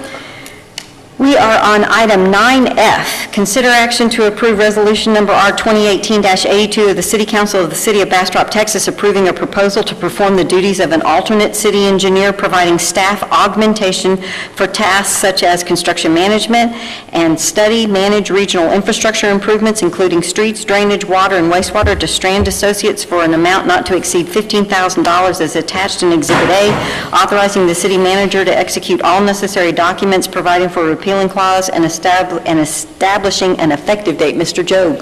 Thank you, Mayor and Council. The first thing I'm going to make a correction on is the resolution says 25,000, and this is a typo. This should say 25,000. Thank you. That was going to be my first question. Secondly, this is basically an award to Strand Associates to help with a lot of the projects that are going on, to be an alternate city engineer. So if you remember at the last council meeting, we actually awarded the same type of contract for concrete work. So what we'll do is we'll staff augment with people who can do the work, and then we're going to also try to augment with people that can watch the people doing the work if we need to. And this is what this is about. But basically, there's a lot going on, as you saw tonight, with the helipad and a lot of stuff on the west end of town, and it all needs to line up. We want to make sure the road connects at all three sections across different pieces of property, and that's what these guys will be assisting us with, is that type of work.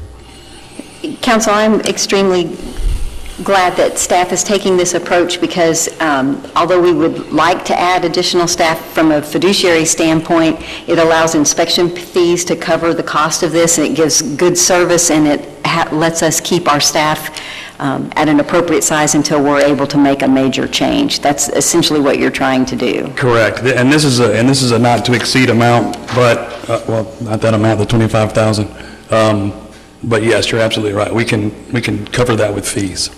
And this is in the fiscal year 2019 budget? That's correct. Okay. Council, any other questions for Mr. Jobe? Move to approve. Second. I did. Well, I have a motion and a second. Is there any discussion or questions? Councilmember Ennis. Thank you. I noticed in this, and this is just my interest, it says the engineer will report to the city's planning director or assigned staff liaison. Why wouldn't that be reporting to the city's engineer? It likely will be Jerry. I think at the time that was just how the engineer was reporting. Okay. But now that Jerry's full-time on board, he'll absolutely be part of it. Oh, that's operations. So. Yeah, it'll, yes. Gotcha. Jerry will be handling the engineers. Okay, any other questions? And for clarification, the not to exceed amount is $25,000 like in our packet? Yes, ma'am, that's correct. Okay. Without further discussion, Madam Secretary, if you'll call the roll. Mayor Pro Tem Nelson? Yes. Councilmember Peterson? Yes. Councilmember Jones? Yes. Councilmember Ennis? Yes. Councilmember Rogers? Yes. Thank you, Council. The motion passes unanimously. Resolution 2018-82 with a not-to-exceed amount of $25,000 is approved. We're on item 9G, consider action to approve resolution number R 2018-71 of the City Council of the City of Bastrop, Texas, approving an engineering services agreement with Friesen Nichols for a water treatment plant and improvements on the city site located on Excess Ranch in the amount of $830,000 attached as Exhibit A, authorizing city manager to execute all necessary documents, providing for a repealing clause, and establishing an effective date. Mr. Jobe. Thank you, Mayor and Council. What I'm basically going to do is just introduce Mr. Kendall King and Mark Graves from Friesen Nichols, and they can give you a lot more information than I can on this. But basically, that's the good thing about consultants, no pun intended, but they get to carry your water.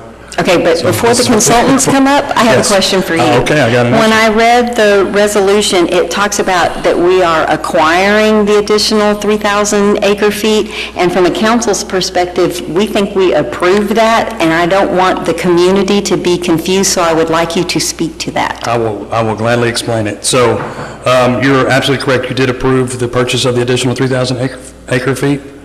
The paperwork is not signed yet, because we're just waiting on the survey. The survey has been sent, and the attorneys are finalizing the documents, and once all that's done, we're good to go. So because of the lack of paperwork, that's why in the resolution you didn't say that it was done? That's because correct. There had to be a Sounds survey like I'm done. not alone. I read it and I was like, wait a minute, we did that quite a while ago. You're absolutely right. There had to be. Y'all did authorize the purchase, and if y'all will remember, Excess Ranch was in bankruptcy. They had to get out of that, had to be bought. Yes. Then they had to work through, and we had to rise to a level of interest on their to-do list. And so our attorneys are working with their attorneys, and as Trey says, they are examining the closing documents as we speak. Our attorney representing us on this is Art Rodriguez, and he anticipates in the next couple of weeks we will be able to close. So our hope is by the end of October, or by the end of September or early October, we will actually own the water rights. City manager, I would appreciate it if at whatever the following council meeting is after that happens, that as a part of your city manager report, that you let us know that, so we'll know that that action has been completed. Council, is that all right with you? That would be great, yes, ma'am. And just for an extra note, one of the last pieces was a survey, and that's been done and submitted. It was just part of the closing document, so. City attorney, they're just saying all eyes are on you, sir, so we know that together all the attorneys will get it done. Yes. All right, now you can turn it over to the consultant. Here we go, I'll let them have it. Thank you, Mr. Job. Mayor, council members, city manager, it's really nice to be here. My name's Kendall King. I'm a principal with Freeze and Nichols, and we've got the pleasure and honor and privilege to be working with you on the water treatment plant project. So we are ready to get started with the preliminary design, the planning phase for this project, which is what this contract is for. And so I'm going to introduce Mark Graves, who is our treatment discipline leader in our central region, and he's going to be your project manager. But I just wanted to real quickly just introduce ourselves to you. You may not be familiar with Freeze and Nichols. We have been around for a long time, since 1894, 125 years, and treatment has been at the core of our business from the very beginning. We're about 800 people strong. We have about 90 people in our Austin office, of which part of those are focused on water and wastewater treatment. That's where we will do the design from, but we have 60 people across the company that do water and wastewater treatment, and we'll be drawing in expertise from all those different offices and groups to support us as we need to. We're going to be spending a lot of time together. We find that our best, most successful projects are ones where we partner with our clients and with your staff, and so we're excited about doing that. But I know you have a long agenda, so what I want to do is get Mark up here so that he can talk to you about this planning phase for the project. Thank you, Mr. King. Thank you, Mayor, council members, city manager. It's an honor to be here. So I'm gonna go through a little bit of a technical presentation, a little bit of a kind of approach of how we're looking at the water treatment facility, but feel free to ask questions along the way. You know, I enjoy an interactive experience, and I'll go fairly quickly, but if y'all have questions, we can slow it right down. So the key for the water project, as we understand it, working with Trey and Ms. Humble, dependable, proven technology. So we want to make sure we're not reinventing the wheel here. So this is water treatment 101. It's a fairly typical treatment process, iron and manganese removal for groundwater. Something that I've done a number of times at different locations. It's kind of the project that I specialize in, new water supplies for a city. So it's something public trust is really important. So it's a big step to have a new water supply. So that's something that we want to make sure that we work with y'all and fully understand your issues with public the public perceptions of a new water supply, and there's some items that I've got to talk about that. So the schedule is extremely important. Operational by 2021. We're figuring it's going to be done the middle of 2021, but we may be able to get it done a little quicker. We initially had a schedule that was ending in 2020, but certainly 2021 is very doable for this kind of facility. Cost efficient, of course. Every utility in every city wants to be cost efficient, so one of the other project keys, of course. So the preliminary design tasks, this project is, we've got a few more tasks that are not maybe typical for a water treatment facility like this. We're going to do some serious bench scale testing, make sure that we've got the right technology for y'all for this facility. We're going to get some additional water quality data once the well is operational, and once we drill a couple of other wells to get to that full capacity that y'all are looking for this water supply. We're also going to do some water demand and master planning as part of this project, which is really a specialty service. It's not something that would typically be part of the treatment facility a lot of times, but we're going to do a hydraulic model and a water master plan. We're going to be doing the hydrogeology for the well field, so we've got GSI Water Solutions as a sub-consultant for us, and they'll be looking at the hydrogeology, the well spacing, and making sure that we've got enough wells to get your full capacity that you have permitted from the groundwater district. Transmission pipeline route study, tank and pumps. We've got about a 9,000-foot pipeline that's part of this project, and we're going to look at alternative routes as well to make sure that we're getting the most efficient pipeline route that includes real estate considerations and costs for the pipeline and for the real estate acquisition. Environmental study, and then we're also going to have an alternative project delivery. So we think we can get the project done by the end of 2020, certainly by the middle of 2021. And there's some ways we can accelerate that and make sure that's going to happen. And that's like a look at alternative project delivery, which is construction manager at risk potentially. So we anticipate having a workshop with y'all to talk about those options. So I have a question for you. Yes. If you had to, which you probably do because you've done a lot of this, what would you think would be some of the specific concerns or applications that would apply to Bastrop when you're designing this? Because you said that's something you're going to look at, and I just wanted you to talk about that a little bit. So some specific concerns potentially here. We want to make sure, really it comes down to we want to make sure when this water comes into your system that your customers that you're serving really don't even notice that it's come into the distribution. We want them to notice. We want them to notice an improved quality. Yes, I think the story that you could share with her that would answer her questions is that when you were first engineering, you got a U-Haul trailer, and tell that story, Okay. and I think that will answer any question she has. Sure. Yeah, so I tell the story, I kind of bracketed my career when I was talking about this project. And the very first project I ever did was for the city of San Antonio. It's a groundwater supply south of town. And you know, I was a young EIT, just out of school and eager to learn and eager to work on this treatment project. That's my favorite thing to do, is treatment projects. So I got out there and they just kind of turned it over to me, even though I was only about 3 years experience at the time. And rented a U-Haul trailer and got some of my other coworkers out there, and we started just testing the water to make sure that the treatment supply, the treatment system we were going to be putting in place was really going to meet those water quality requirements. That water was fairly challenging. I think it was a perfect case for me because it had all the things that are a concern. Corrosion there, the pH was really low, alkaline hardness was really low there. The iron was much higher, it was like 3 to 5 milligrams per liter there than we have here. Hydrogen sulfide was an issue, and manganese was also very high. And so really had an opportunity to look at all of those challenges for that particular water supply, and ended up running pipe loop studies to make sure that when the water came into the distribution system, it wasn't corrosive. And what that really consisted of was actually taking pipes out of the distribution system and putting them into this contraption where we ran water through it, and we saw if any iron was released and would cause any issues. So that was a really good experience, and then I've done about 20 other treatment projects since then. So, and most recently, a groundwater treatment facility for the New Braunfels utilities.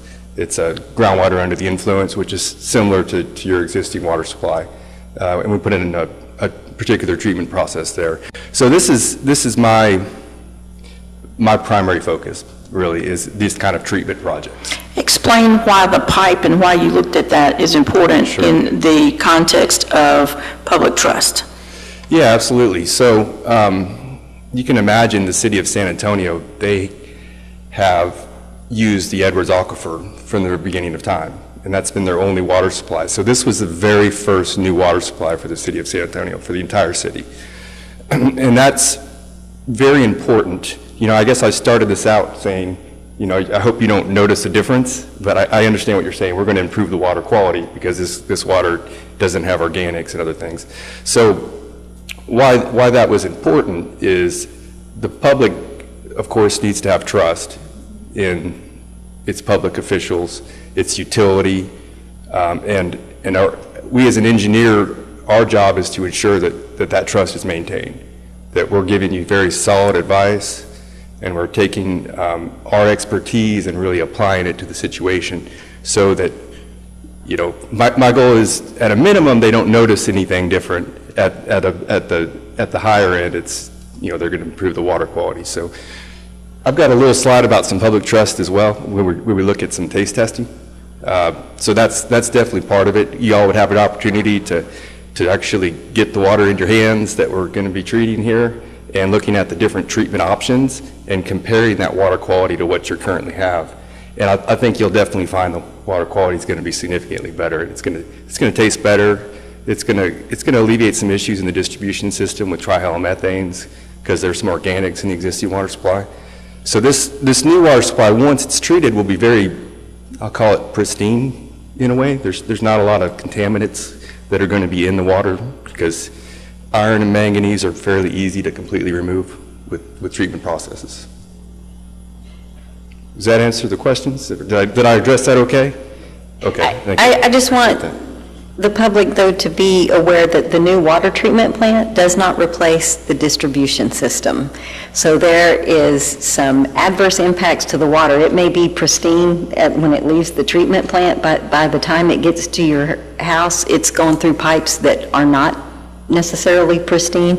We'll be doing everything we can to avoid that, but I just don't want us to oversell what somebody can expect to get out of their pipes, because it's one thing to have city pipes, and then it also has to go through their own private system, so we don't have complete control of that entire path. And that's the part I hope he covers in the public trust, about how they make sure that they factored in the age of the pipes. Yes, absolutely. I don't necessarily have that covered in the drinking water taste quality, so I can probably just maybe address that a little bit more. Sounds like maybe so you're absolutely right that the utility doesn't have control over the whole, because you've also got service lines that are on the properties. And for San Antonio, that was the real issue, was they had old galvanized service lines that were 30 to 70 years old. And if you've ever seen some of those old pipes, I won't go into what they look like sometimes, but they can be corroded, and they can have a lot of materials on the inside of them that, if the corrosion chemistry is not properly maintained, can actually release material from the pipe. So that's something we'll look at really carefully, is the corrosion potential of the water. And if we see any red flags at all, we can do what we did in San Antonio. That's not currently included because we haven't looked at it in detail yet. We may be able to just do a desktop study, because the corrosion of this water appears to not be significant, the corrosion potential for it, but we'll take a really careful look at that, because that's definitely really important on the public trust standpoint. Absolutely. So, you know, first step, we'll define the treatment process. This is for me the fun stuff. This is, you know, renting the U-Haul and taking out some of my EITs. I'll be hands-on, but I'm gonna find me from 18 years ago, you know, to be the kind of the ringleader for that. And that's actually Kira Isles in our office, a young engineer that I work with. and some other young engineers. So they'll have fun playing with some water out here and running a lot of tests. And then this was, oop, something's not quite right there. But anyways, this was the part, missing some text up there somehow. But this is the part, we did this for New Braunfels Utilities. They had a brand new water supply. It was a new aquifer, something they had never used before. Somewhat similar to the situation here. And so there was questions. What's this water going to taste like? You know, how are we going to treat it? What's it going to taste like?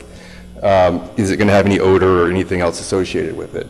And so what we would like to do is have a panel, and it's indeterminate. I guess we can decide how many people and who we invite and all those kind of things. You know, it could be anywhere from a public forum to, you know, with the council and staff, however we want to handle it. But we'll have a number of different, and we can do this blind taste test. You know, so here's, one of these is going to be your mystery water, that's your existing supply. One of them is going to be treated with ozone, one of them is going to be treated with permanganate, one with chlorine. And then we'll just have a taste and smell test, and we can see what everybody thinks about it. And that, the idea on that is to develop that level of trust and understanding in what we're dealing with, and that the treatment process that we select is going to provide you with a high quality water that will be as good, if not superior, to your existing supply. So preliminary design, so we only went through preliminary design on this scope and fee, not all the way through final design and construction and operations and warranty period. And the thinking there is that we have some answers that we need to establish in this first stage before we go to the final design phase. We're not quite sure how many wells we're going to have. We're not exactly sure which treatment process. So we felt it was better to just do this in stages, which is typically how we like to work, because then we can better define the final design construction phase. So this is just the preliminary design phase. We'll get right out there and do some field tests. You know, end of October, we should have that data that's starting to stream in from doing some field tests out there. And then we'd like to do a city workshop to talk about what we found in those bench scale testing.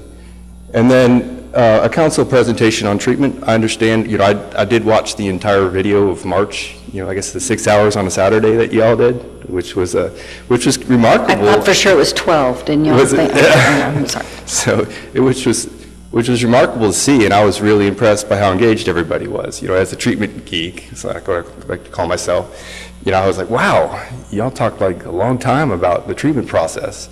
So I got a little bit about the treatment process. And I think what I said before is that if y'all allow me to geek out a little bit, I will, but I can run through it really quick too. But if we change what the recommendations were in that original March meeting, we'd be happy to come back and, you know, present to y'all, so everybody understands what the recommendation is and get feedback. And we'll culminate in a preliminary design report and have a workshop with the city staff on the preliminary design report. And that'll be the end of this phase, and we'll at the same time be figuring out what we're going to include for the next phase. So, I'm not quite sure, Trey, maybe it looks like my graphics, something kind of went a little bit haywire with it, but that's okay, we'll just roll with it. Water treatment decisions, filters. There's a couple of pivot points, decision points here, one of which is, are the filters going to be gravity or are they going to be pressure filters? If they're gravity, we're going to put them inside a building so that we maintain that this is groundwater and we don't contaminate it with the environment. Pressure filters can be put outside. That's one benefit to pressure filters. They're enclosed vessels. They're a little easier to stage and include expansion capacity, that we add small pressure filters as we increase capacity. So that's one of the key decision points we'll be looking at. Water treatment plant decision on the oxidant. Chlorine, there's lots of utilities that just use chlorine for iron and manganese treatment with green sand. Permanganate is the next strongest oxidant that we'll look at that's typically used in this application. And then ozone is the strongest oxidant that would be typically used in this application. And we don't know yet which one of those is going to be life cycle cost and capital cost and quality of water and comfort level and treatment. So we'll look at those three in detail, and then we'll develop those options that will then consider all of those factors.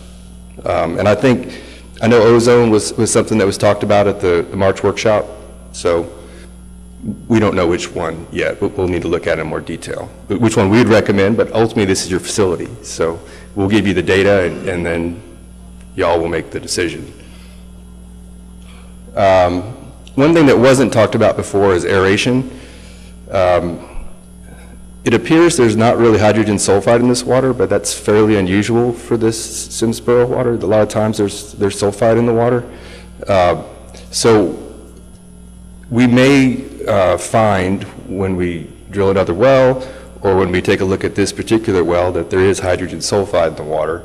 So it's possible that an aeration step on the front end would be beneficial, and that would strip out the hydrogen sulfide without having to oxidize it. And it would also raise the pH for your corrosion stability. It actually strips out carbon dioxide, which raises the pH. So that's one thing that's a little different. I don't think, if y'all remember talking about the treatment processes, aeration wasn't really mentioned at that time. It's something I've put on the front end of plants that are similar to this in the past, because it's real cheap oxidant. It'll oxidize the iron, so you don't have to add ozone or chlorine or permanganate to the same concentration. So it's something that I think is worth looking at seriously here, depending on the water quality that we have. And the last one is backwash residuals handling. So the simplest way to handle that is to connect to a wastewater line. There's not a wastewater line right in the vicinity of where we are. We could certainly, we'll look at extending one and what the cost and the life cycle and the capital cost of that is. And then we'll weigh that against the other option, which is to put some sludge lagoons, solids lagoons on site, which would require us to get a little bit more land from the existing landowners, from Excess Ranch out there. So that'll be, fairly big decision point here is, do we look at a wastewater line to connect in, or do we try and acquire some more land and put a very simple treatment process, which is just these lagoons where the water goes and the iron falls out. And then you just have three cells, so you're using two and one's drying, then you just go get a loader in there and get rid of the iron. So it's a real simple process, and operators love to do that, because if you don't do that, then you've got to do dewatering, which can be quite elaborate for residuals handling. So I won't go into any more detail on that. Can you explain the size you would need for that lagoon? Yeah, so it's certainly several acres. At least 2 acres. So I understand the situation with Excess Ranch, that perhaps it'll be developed in the future. So it would be a negotiation with the landowner. Would they be okay with having these lagoons? They're not an eyesore or anything. They're just water lagoons, but they do take up some room. So we'll have to negotiate that with them. So next phases of the project: design, construction, startup. Just kind of laying it out here, detailed design. After we're done with this preliminary design report, somewhere in the neighborhood of 8 to 9 months for detailed design, and that would include surveying and geotech and things like that we have to have in order to do the very fine detailed design of the facility. And then advertising for construction, the latest would be first quarter of 2020, and then that would put the construction complete the second or third quarter of 2021. Now there's a significant chance that we can accelerate that schedule. So that's the conservative. I would call that the worst case schedule. That's very, very doable with just standard design bid build, but there's other options that we could accelerate that if that's something that's really important. And then startup, and then 2-year warranty period. And then, my personal preference is to really get down into the nuts and bolts of the facility and make sure that the operators are comfortable with what's been designed for them and to really do some serious operations support. Get in there and operations and maintenance manuals, procedures for what chemical to put in and how much, depending on different situations. It's something I love to do, is to get out in the plant and run jar tests and work with the operators and make sure that the regulatory requirements are all reported out to the TCEQ and that the plant is optimized and running the best that it possibly can. So that is the end of the presentation. I'd be happy to take any questions. Mayor and council, we have pledged to Curtis and his team on both the water and wastewater side that the operators will have an active role in the development of both the water and the wastewater plants, because ultimately they have to run it and it's theirs. So long before the training manuals get built, they're going to have a seat at the table understanding what's there, why it's important, and how it works. And I do think Curtis and his team are already doing field trips on the wastewater side so that they can begin to see what activated sludge looks like and ask questions and find partners in the field that are already doing this, become a source for them, and they'll do that on the water side as well. Councilmember Jones? So do you anticipate that once this is implemented, that the amount of time it's going to take to run it's going to be less or less laborious or time consuming because it'll be more efficient compared to what the city's having to do now?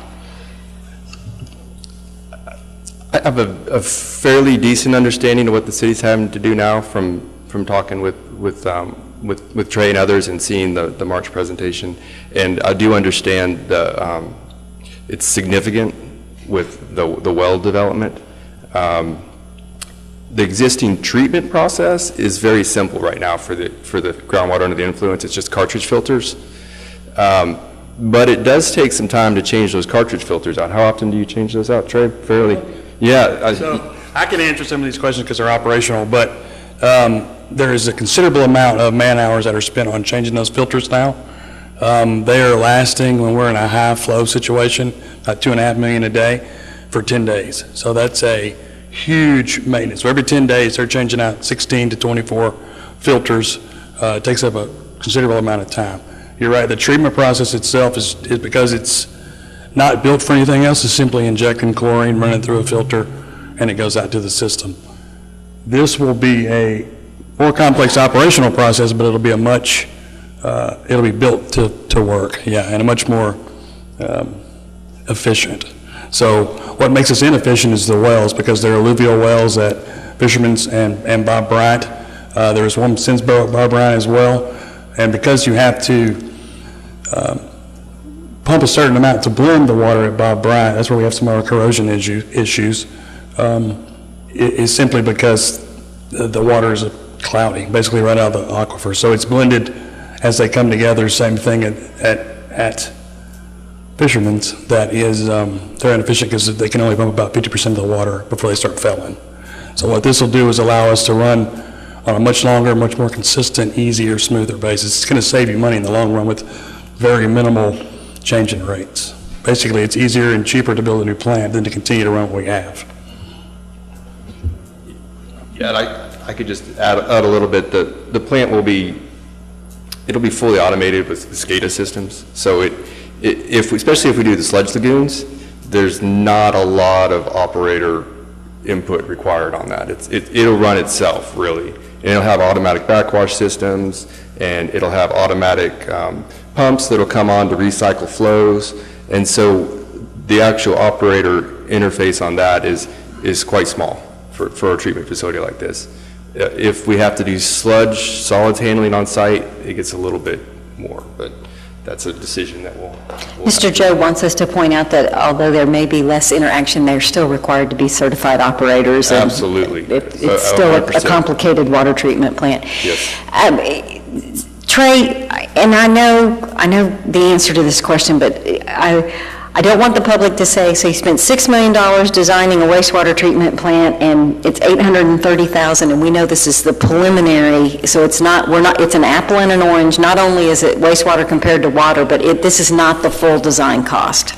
Correct. This is not the full design cost, first off. Secondly, the wastewater treatment plant is kind of approximately, I think without committing them to anything in a hard number, is about twice the cost of the water plant. So while the next phase will go up, it still will be significantly lower. I imagine close to half the cost of whatever the wastewater plant is. Okay, so you were going kind of where, and we're not holding anybody to any numbers, and we know that we're making policy decisions, but we won't be surprised if the next phase of this is in excess of $1 million. I would agree, yeah. Okay, I just wanted to set expectations for the public. Mr. Peterson, did you have a question? Okay. All right, great job, Mr. Brown. Oh, I'm sorry, Mayor Pro Tem Nelson? I have a couple of questions. I mean, we're certainly hoping that the efficiencies that are realized in the labor-intensive process that we're going through now, in the long term, will realize some fiscal benefits out of that. So, but I just want to throw this out based upon history. As you look at the aesthetics of it, I want to look not only at the visual aesthetics, but also the olfactory aesthetics of it, because that's a real concern that we have in some of our neighborhoods, to ensure that we're not only delivering the proper water, but it also has the appropriate aesthetics to it. So Yes, sir. Yes, just sir. kind of put that in your thinking, please. And so you might really like the taste test then, because you'll get it in your hands and you'll be able to smell it and My taste run toward more adult beverage. Yeah. Okay. Yeah. Okay, we digress, Understood. Mayor Pro Tem Nelson. Yes, sir. Okay, council, any further questions? Thank you very much. Thank you. Really great presentation, and I know you'll be best friends with Curtis if you're not already, and we're looking forward to the workshops as well.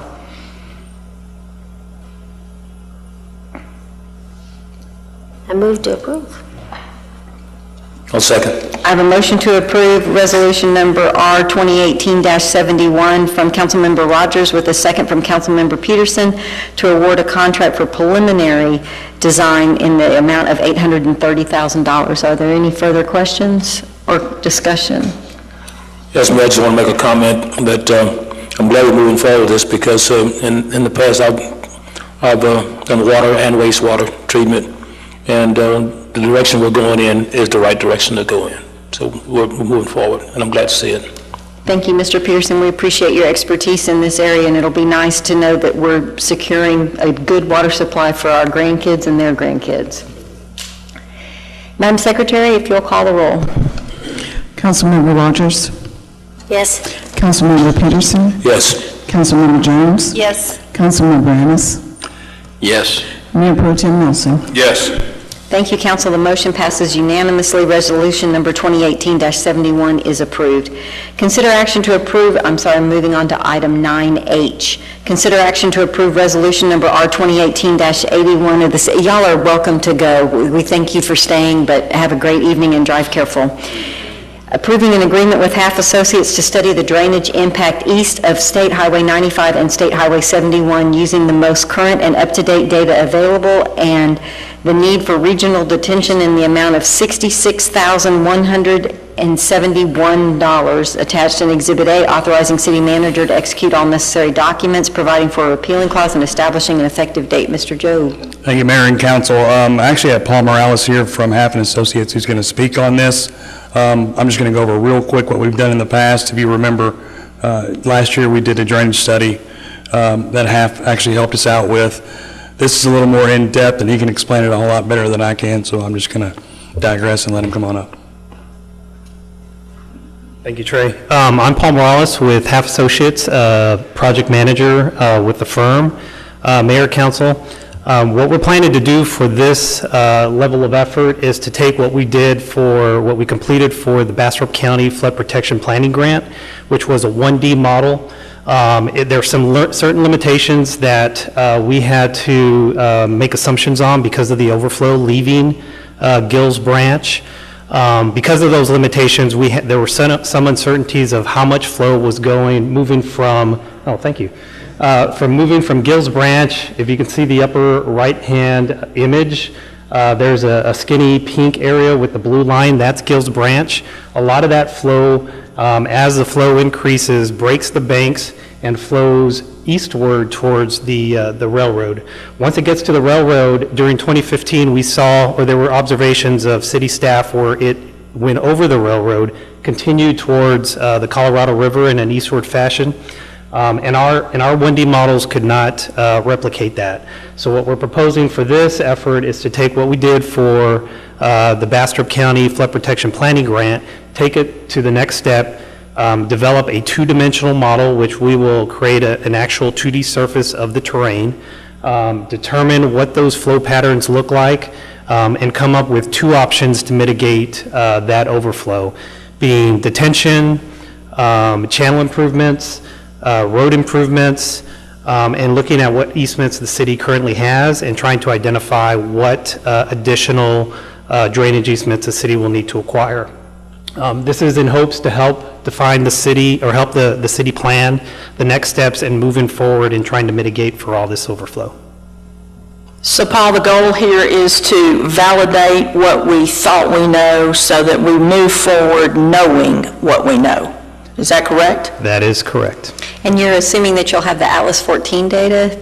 The Atlas 14 data is being released in October.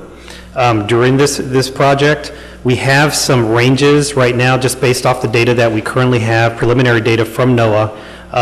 And I believe in this region, it's an increase of somewhere between 2 and 3 inches for the 100-year 24-hour. But we will, once it's released in October, we will take those flows, those additional precipitation depths, and apply it to the alternative mitigations that we're developing to ensure that, as rainfall increases, the mitigation options still take into account this much more intense rainfall that we're seeing. Thank you. I just want to make sure that the public's aware that we're about to have data that we didn't have when the original study was done, and that you'll incorporate that as you work on this project. That is correct. Council, any other? Mayor Pro Tem Nelson? Well, this may be more for Mr. Job than for you, but I mean, is this part and parcel of our attempt to address things in a holistic manner so that we're not fixing any problem here and pushing it on downstream to provide people angst? Yes, sir, it absolutely is. And by half performing this more in-depth 2D model, you can see where the shallow flooding is. Maybe that's not the right map, but the point is, it'll actually tell you how shallow the flooding is. Is it 1 inch? Is it 2 inches? Things of that nature. So we'll get a little bit better idea of what type of mitigation we need to do because maybe it's 2 inches around your house and that's not so bad. So we're going to define what flooding looks like, which is something you absolutely directed us to take care of. Because our watershed's just not in that section. Our watershed encompasses such a wide area. That's correct. Thank you, sir. Councilmember Peterson? I just hate to hear the Mayor Pro Tem say push it on downstream because I need to get a bigger boat. Councilman Rogers? I just wonder when the study will be finished. When do you think you'll be summing it up? Once we have an executed contract, we're shooting to have this completed within 4 to 5 months.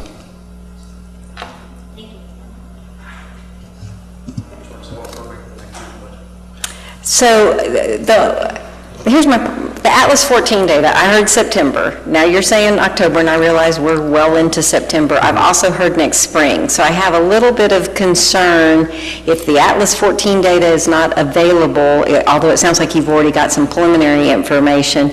If we need to delay till we get the Atlas 14 data, I don't want to burn money when we're getting ready to get updated data. I want to make sure we're spending the money with the proper, garbage in, garbage out. So we need to make sure we've got good data.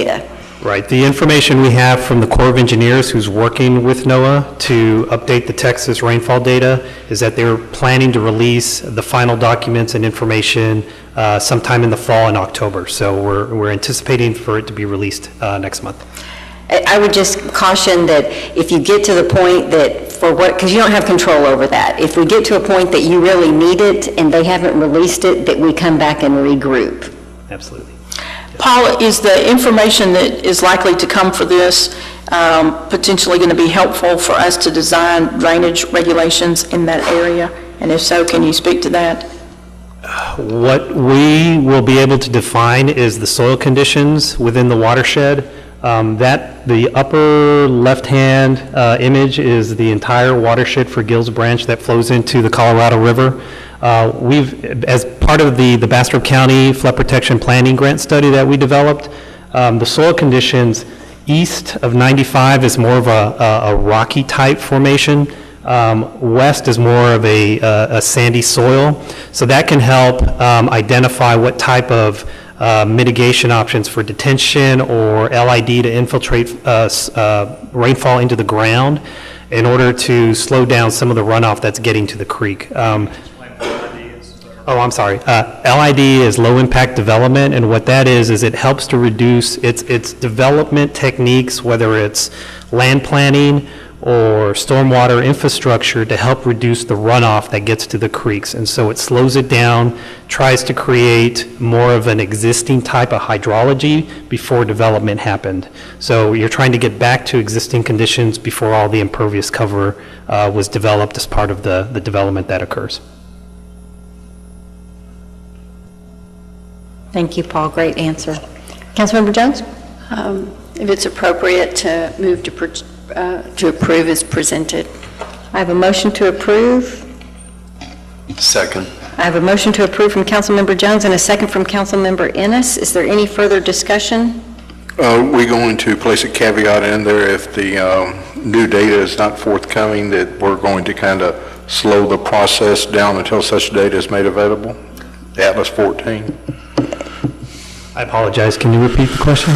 Are we going to add the caveat into this motion that we're going to slow the process down if the more up-to-date information from Atlas 14 is not available? It's fine if you do, it's fine if you don't, because if he doesn't have it, we're just going to hit the pause button. Okay. Do you want to ask Councilmember Jones if she wants to make an adjustment, or do you want to leave it the way it is to approve as submitted? Well, based on what the city manager said, I think we can go ahead and move forward with the motion as is. I do too, but I just wanted to answer your question. I'm with you. Okay. All right. Any further discussion? Seeing none, Madam Secretary, if you'll call the roll. Councilmember Jones? Yes. Councilmember Ennis? Yes. Mayor Pro Tem Nelson? Yes. Councilmember Rogers? Yes. Councilmember Peterson? Yes. Thank you, Council. Resolution number R 2018-81 is approved. Thank you. And now this is another major thing that we are absolutely addressing and making sure that we're making it safe for future development and for our existing citizens. I'm moving on to item 9I, consider action to approve resolution number R 2018-80 of the City Council of the City of Bastrop, Texas, approving an agreement for emergency communication services between Bastrop County and the City of Bastrop, attached as Exhibit A, authorizing the city manager to execute all necessary documents, providing for a repealing clause, and establishing an effective date. Chief Altgeld. Yes, it's time to renew our 2-year contract that we have with Bastrop County Emergency Communications. There was a slight increase of approximately $52,000 from the prior 2 years. They based this fee on the total number of calls that they received for services through the communications center. They took the amount that pertained to the Bastrop Police Department, the Bastrop Fire Department, equated that to the percentage of what their operating budget was, and deduced, that's how they came up with the figure that we have. Chief Altgeld, my question is, I had a new resolution when I got to the dais tonight. What's different between this and what's in my packet? The previous contract 2 years ago had some things in there that probably should not have been in there, and our city attorney caught that and fixed it for us so that we're in compliance with the government code, how we need to be. I love being in compliance. I just didn't have time during the meeting to figure out what was different. Okay, so I'd have to be an attorney to find what's different. Is that kind of the gist of it's the same? I'm sorry, there were too many minor little errors or cleanup edits to give you a red line version.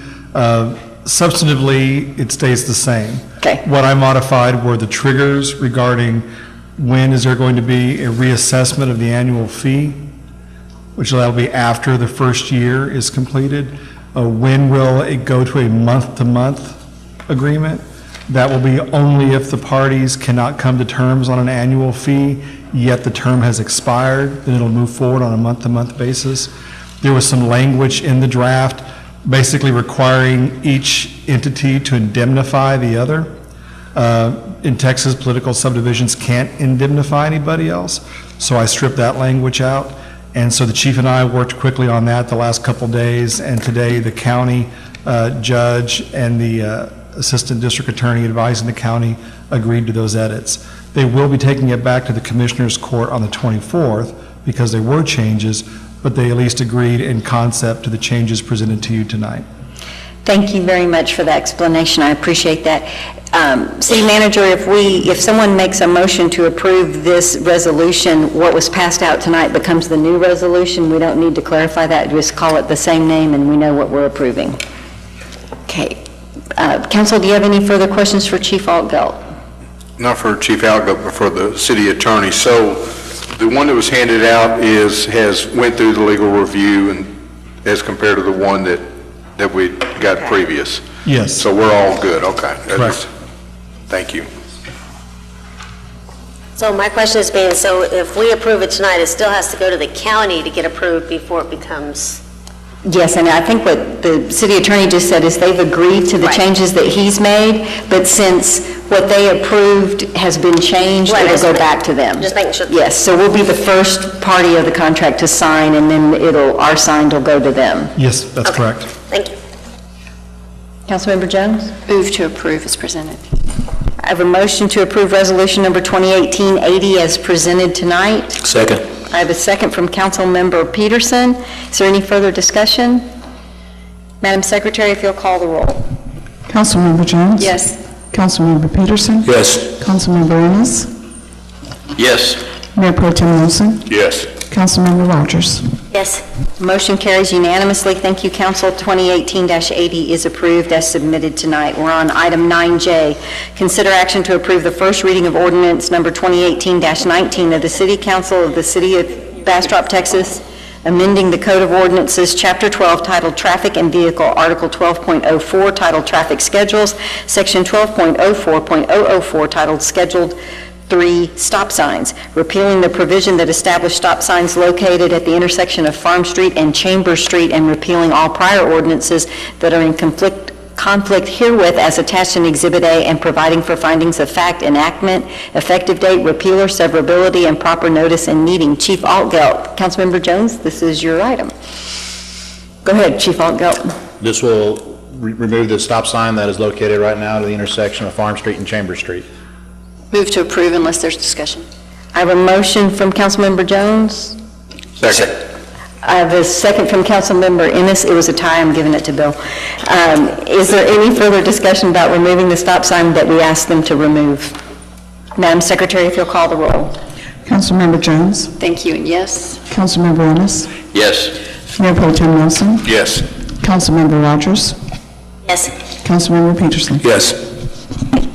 Thank you, Council. The motion passes unanimously, and we'll be removing that stop sign. I'm on item 9K. Consider action to approve the first reading of ordinance 2018-21 of the City Council of the City of Bastrop, Texas, creating a master fee schedule attached as Exhibit A for the City of Bastrop to transition all fees listed in the Code of Ordinances Schedule A fee schedule to this master fee schedule, excluding sections A13.02 and A13.07, providing that other fees not listed but now charged pursuant to other ordinances and resolutions shall remain in effect until transferred to the master fee schedule by amendment, providing a repealing clause, providing a severability clause, providing an effective date, and move to include on the September 25th, 2018 agenda for a second reading. And it says on the agenda, can it go on the consent agenda if they wish? Yes, ma'am, we put it in there, and you can put it on the consent, because y'all have typically been doing that, or if you want it to be on the regular agenda, just tell us and we'll put it at your pleasure. So whoever makes the motion, you might clarify if you want it to be on consent or not. Ms. Waldron, let's talk about fees. Good evening. A little bit of history on how our fees have been getting approved in the past. The current fees are located at the end of the code ordinance. They're an appendix. They're all segregated into all these different sections.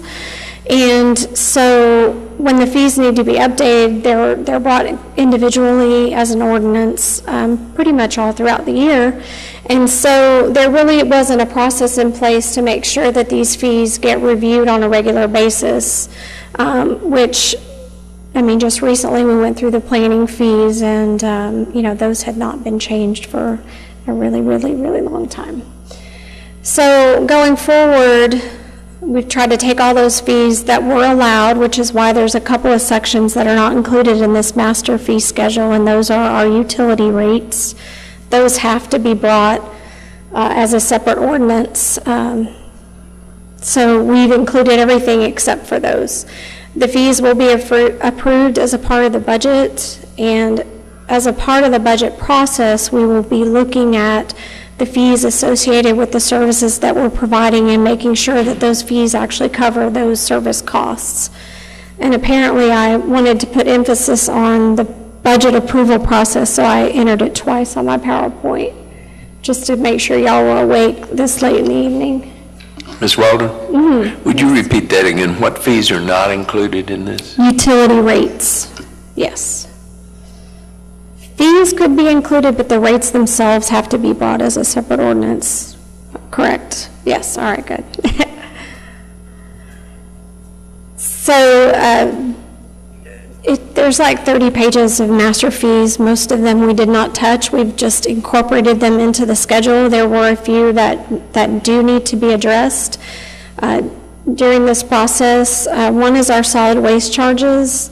The solid waste is provided through a contract with Waste Connections. That contract allows for them to do an annual adjustment if they request it, and there are some stipulations on how that increase can be calculated. Mainly, once they've done the calculation, there is a maximum allowed amount of 5%. And so when Waste Connections brought their request forward this year, they were over the 5%, and so the fees that will go into effect 10/1 are just a 5% increase from prior year, or for our current fees. And I'm going to let Jennifer address the other fee changes. So the planning and the building department updated their fees last year. It was about this time last year for the first time in since I think 1999 was the last time they'd updated the fees. It was a complete overhaul of all of our fee schedules, and since that has gone into effect, as we've been processing this, a lot of those fees were researched and put together by our previous building official and previous planning director.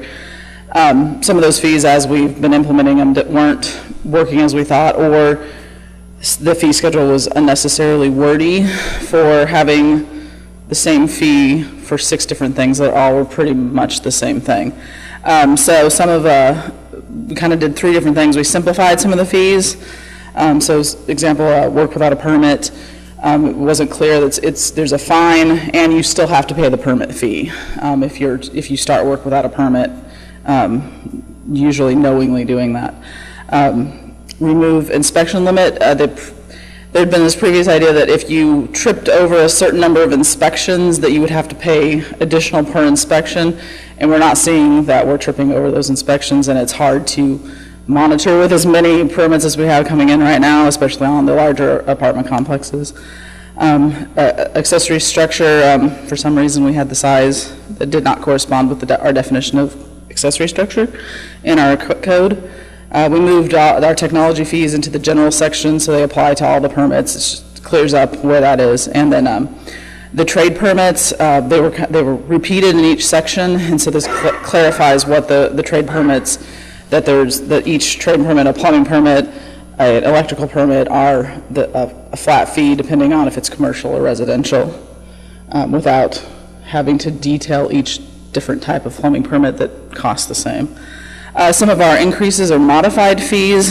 We're looking at change in use. There's a change in use certificate of occupancy. For cost of service, there's additional inspections when you're changing use versus just having a new tenant come into an existing spot. If you're changing use, there are other additional fire requirements that we have to, and site requirements we have to inspect and review. So we're charging a higher fee for if you're changing use versus just changing a tenant. Commercial trade permits, we increased the prices for the commercial trade permits relative to the residential permits because the commercial projects tend to be larger and require additional review inspections than the residential. Similarly, our commercial fire alarm and sprinkler, we weren't covering our cost of service because the larger the project, the more alarms and sprinkler heads you have to inspect on a commercial versus a smaller residential or even a smaller commercial project. We decreased the fee for smaller accessory structures. It had a one-size-fits-all fee that seemed disproportionate for small accessory structures that were being installed. Also, the mobile home permit fees have not been updated since 1995, and this just addresses the fee structure for existing mobile home parks, or if a new mobile home park wanted to establish within the city limits. Signs, and this one was, we had a flat fee adopted, and I don't know the research that had gone into that, but whether or not you were putting in a 10 square foot sign or a 160 foot pylon sign, it was one flat fee. So the new fee is variable based on the height and size of the sign, so it charges per foot of height and per square foot of area of the sign. So yeah, so we'll fix that in the code, or in the fee schedule. So that kind of reflects a larger sign requires more review and inspections than just a sign you're putting on your building downtown. And then we also increased the lot of record verification costs. Last year was actually the first year we ever started charging for that review, and so this has increased the cost from $25 to $50 to reflect the actual staff time that has to go into that work. And then some added fees, and these were mostly for things we have processes for, but for some reason didn't ever have a fee adopted. So courtesy inspection, and this is something we've been offering to people who are looking to rent a space or buy, to make sure that if they're trying to convert a retail space to a restaurant, so kind of get some heads up on what kind of things they're going to be looking at, just do a feasibility analysis. And so we're just adding in a $25 fee for those courtesy inspections. We have residential fence, floodplain permits, and construction standards boards appeals that didn't have any fees associated with them that are added in this schedule. And then the largest change that was meant to get adopted, and that somehow Wesley did not get properly into the fee schedule last time, was to replace, for our construction plan review and inspections, we had been doing an escrow. So when someone turned in their plans, the applicant would have to pay a fee, and then we would have to bill back, we'd have to charge against that account, and then if there were any remaining funds, they would be refunded back. We were charging a 4% escrow fee. It was causing a lot of staff time and effort. So what we're proposing instead is a 0.5% review fee with a 2.5% inspection fee, and it's based on the estimated cost of the project. And so this covers the cost of services for our engineering or engineering consultants to go do that work for us. And then the last is a zoning text amendment and a comprehensive plan amendment.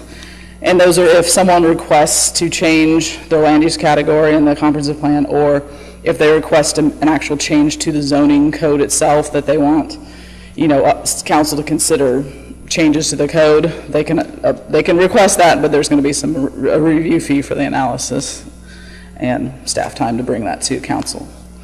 So those are the fees we're proposing. Council, do you have any questions for Ms. Bills? I do. Councilmember Jones. So I just want to just be clear. So if you don't pull a permit, you have to pay a penalty and the permit, whereas before it was just a permit fee. Well, so we had required the penalty and the permit fee. It just wasn't clear in the language of that item that it was both. The permit cost and the penalty provision was adopted by this council in October of 2017. But when you read it, you have to, it was a kind of it's wording. This just simplifies it and cleans it up. You don't pull a permit, here's the penalty, and you have to pay the inspection fee or the permit fee. Okay, so just wanted to be clear. And then the other thing, what's the accessory structure size? 240 square feet is, up to 240 square feet is considered an accessory structure, and then something above 240 square feet has to come before City Council for a conditional use permit. Okay. So it's still an accessory structure, but it falls under another category. And when you start to get larger, then there's also moving permits that are required for moving structures on the city streets to bring those in. So when they're smaller sheds, those are on a small truck that get dropped off in your backyard. You want to put in a 120 square foot little shed in your backyard. That installation is a lot easier for us to go inspect than a larger structure that is going to probably have to go on some kind of a foundation or be constructed on site. Okay, so my last question is, with the manufactured homes, don't we have an annual licensing process for those, and is that being enforced, or is that something we just haven't gotten to? Can you just talk about that a little bit? Or not? I haven't looked into that section. My understanding is for the mobile home parks, there is a fee. I don't think for the standalone. No, I'm sorry, to be clear, I was talking about the manufactured home parks. There is a fee. We have that in our work plan, and we are addressing them. Just the reason I'm bringing that up is just because it just seems like there might be a lot of issues with that. Yes, ma'am. And just so I'm clear, what I thought that we were adding was that it has to be renewed every year. Is that new or is that not new? That's been a requirement of the code. Okay. And they're well aware of that, and to Councilmember Jones's, that might become messy, but it still needs to be done. Yes. They are well aware of that. This isn't something new for them. This isn't a new requirement, it's just an updating of the fees, because the previous fees, again, haven't been updated since '95, and they're fairly negligible. So this makes them a little more substantive for the work that I'm going to have to do to review some of these.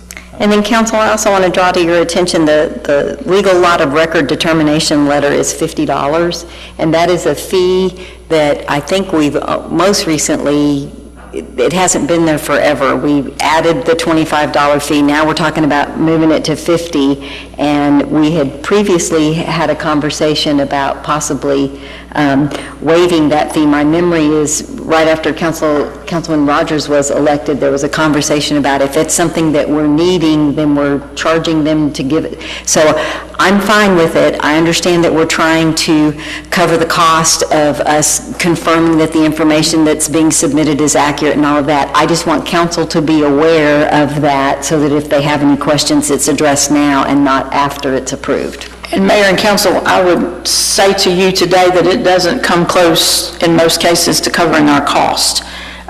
Staff is in the process of beginning to track what these lots of records take when they come in.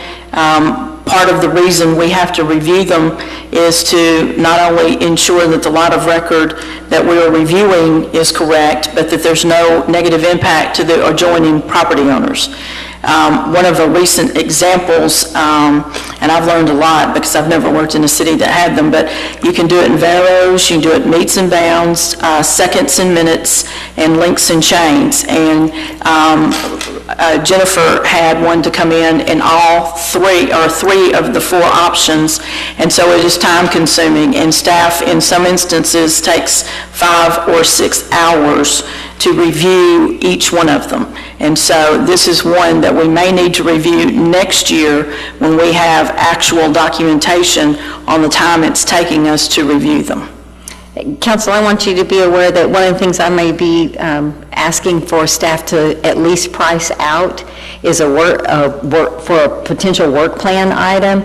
These lots of record they've been lots of record for a very long time. They will remain lots of record until someone is trying to make substantial changes and we're having to do it. To the example that the city manager gave, you have to do the research for all of the surrounding properties. It is inefficient to have done all that research and then not take care of the surrounding properties at the same time.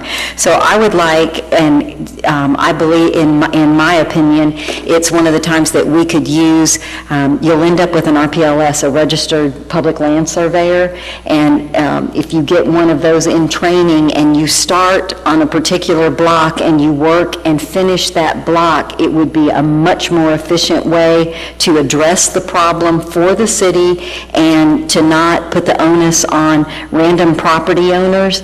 So it's something much like the contract that you guys approved earlier. We could set up a contract and let a surveyor start on one block of the city and move through it in a judicious manner and take advantage of that research, and then we wouldn't be having fees. So I wouldn't get into the nuts and bolts of that operation, but I would be asking, I know we've got an awful lot on our plate this year, but if it's something that could be contracted out and could be done efficiently, I think that is worth doing, because then they would be platted forevermore, and we would have resolved problems and not be dealing with them at a one-on-one basis. Councilmember Ennis? Are you talking about having that a budgetary item each year?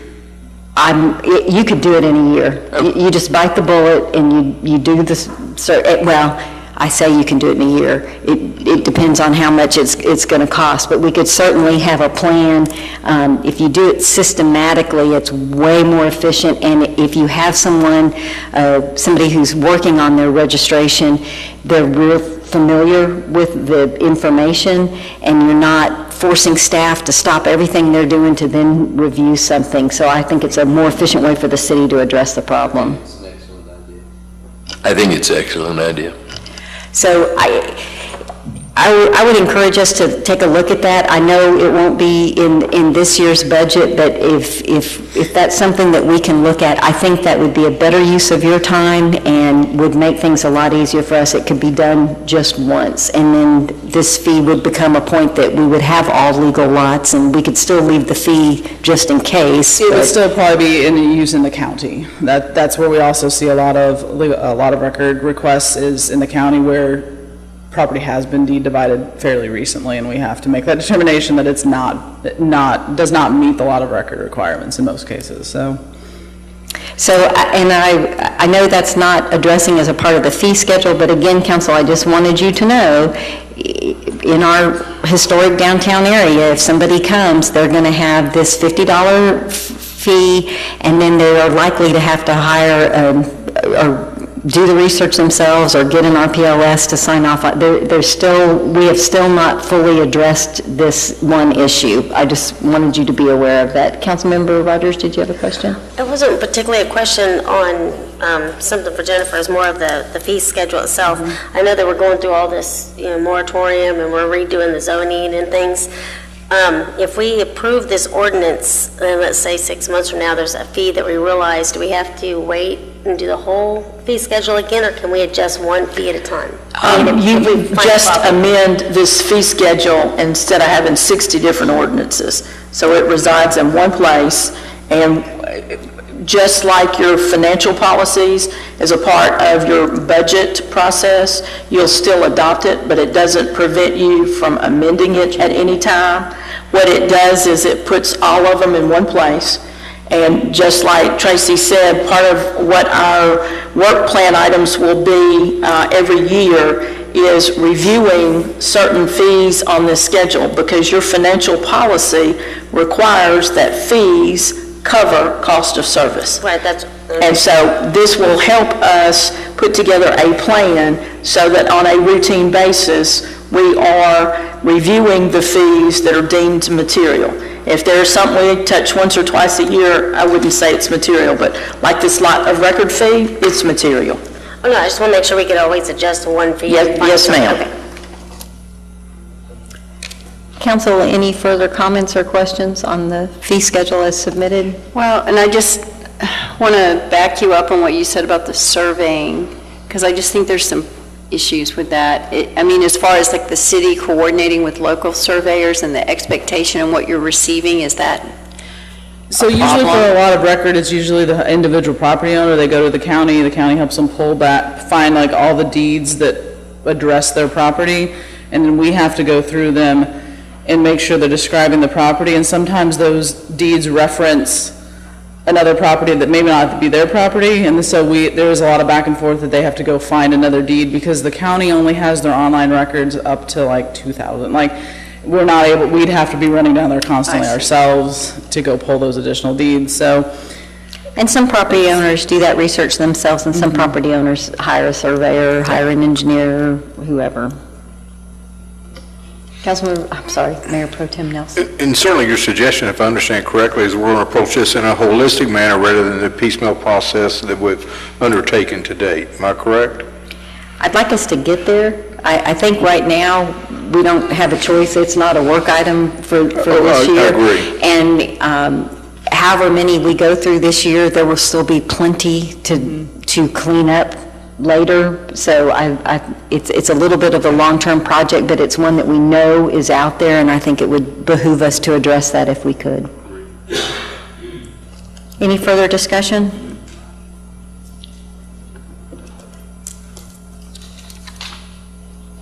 I move to approve the fee schedule. I have a motion to approve. Second. I have a second. I have a motion to approve from Councilmember Rogers, a second from Councilmember Ennis. This is to approve ordinance 2018-21 as submitted. You did make the correction to the square foot of the sign. I had sent a couple.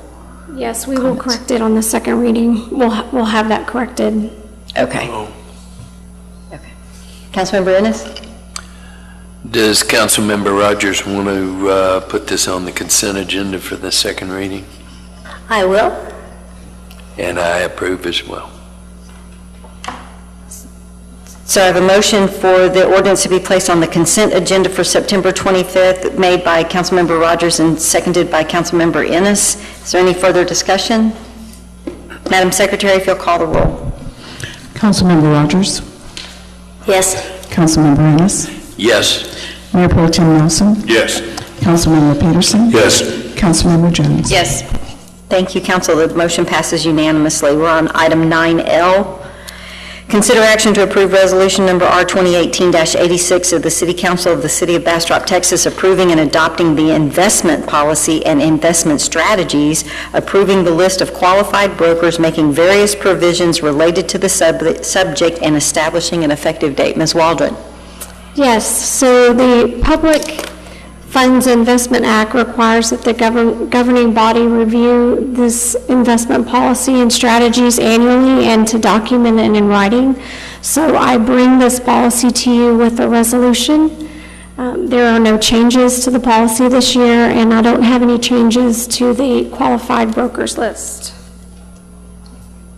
Move to approve.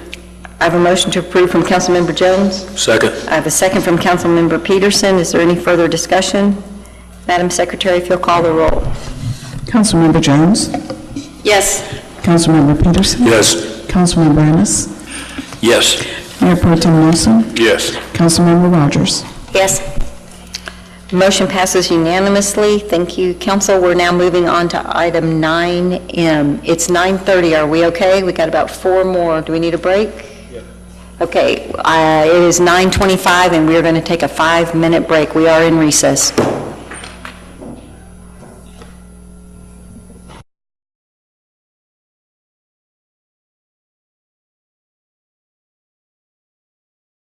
Skate park design, the capital improvement projects, which total $63 million, which all of that $63 million is not in this budget. Bond projects, we recently, or will be getting in September, $4.7 million in bond funds. So the projects that are budgeted from these funds, street maintenance, the year 1, match for various drainage projects, the Old Iron Bridge project, and the Main Street sidewalk and street improvements. There are a few rate increases that are built into this budget. The solid waste charges that we talked about earlier are in this budget, and also the $10 minimum charge increase for wastewater service charges.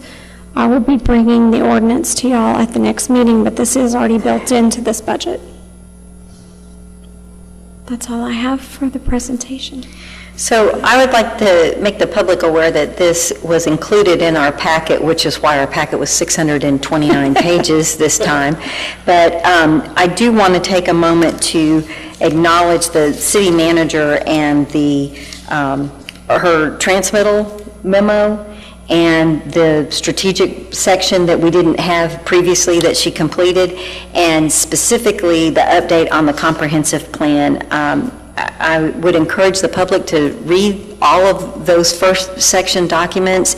And Council, I can't speak for all of you, but when I read it, I was extremely proud of what we've accomplished in the last year, Council and staff together. And I want to compliment the city manager for summarizing a lot of hard work and putting it in a succinct manner, and thank both the city manager and staff and your staffs, because I know that everybody that's an employee has had at some point worked on the budget together. So I just wanted to make sure that we got that out there. Are there any comments, and City Manager, did you want to make any comments?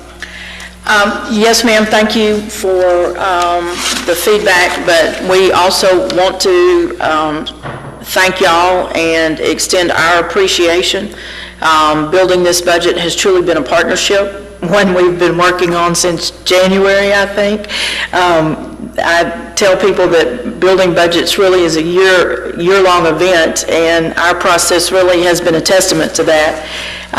But it makes building budgets easier because we go into the building of the budget with really good policy direction.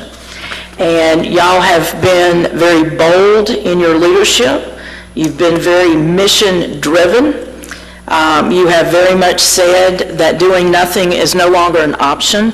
And you've been very clear on ensuring that the investments that are made are around critical infrastructure that's non-negotiable.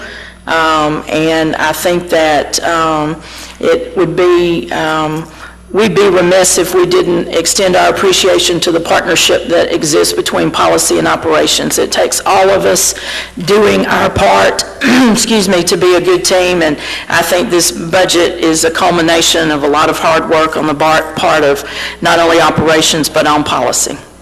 Council, I'd also make the request, I myself, and I'm sure several of you may have sent some pretty picky typos and streets that were accidentally called the wrong name and some very small kind of stuff, but I think that the budget is an important enough item that it should not be on the consent agenda. We'll be getting a bound copy when they've made all of the updates, but not that I expect any major changes, but it is a major decision. It can't be on the consent. Well, it requires a second public hearing. There we go. Okay, is there any comments before we open the public hearing? Mayor Pro Tem Nelson. I'd like to echo what you had said. We've been fairly aggressive as policymakers in moving the city forward on things that have not been addressed for years and even decades. And I really appreciate the city manager coming up with a budget that reflects that aggressive stance. But more importantly, the fact that the staff, which we know is undermanned at this point in time, have stepped forward and have helped us to realize what we need to do to move the city forward, and I really appreciate the city manager and staff. How many times, excuse me, go ahead. Go ahead. I was just going to say ditto. Well, I'm just wondering how many times to say ditto. All righty. Me too. So I'll just say that I really like working with this group because y'all are very respectful, and by no means do we all agree. But that's okay. We can workshop the heck out of anything till everybody just says, okay. But anyway, I enjoy working with y'all. I enjoy you guys as well. With that, I'm going to open the public hearing for the budget. Madam Secretary, do we have anyone signed up to speak? No, Mayor. And I'm going to close the public hearing, and I am interested in taking a motion. I move to approve. Second. I have a motion to approve from Councilmember Ennis. I have a second from Mayor Pro Tem Nelson. Is there any further discussion? City Manager, is the expectation that we would have the bound copies on the Friday before the meeting, or we'll get them the night of the meeting?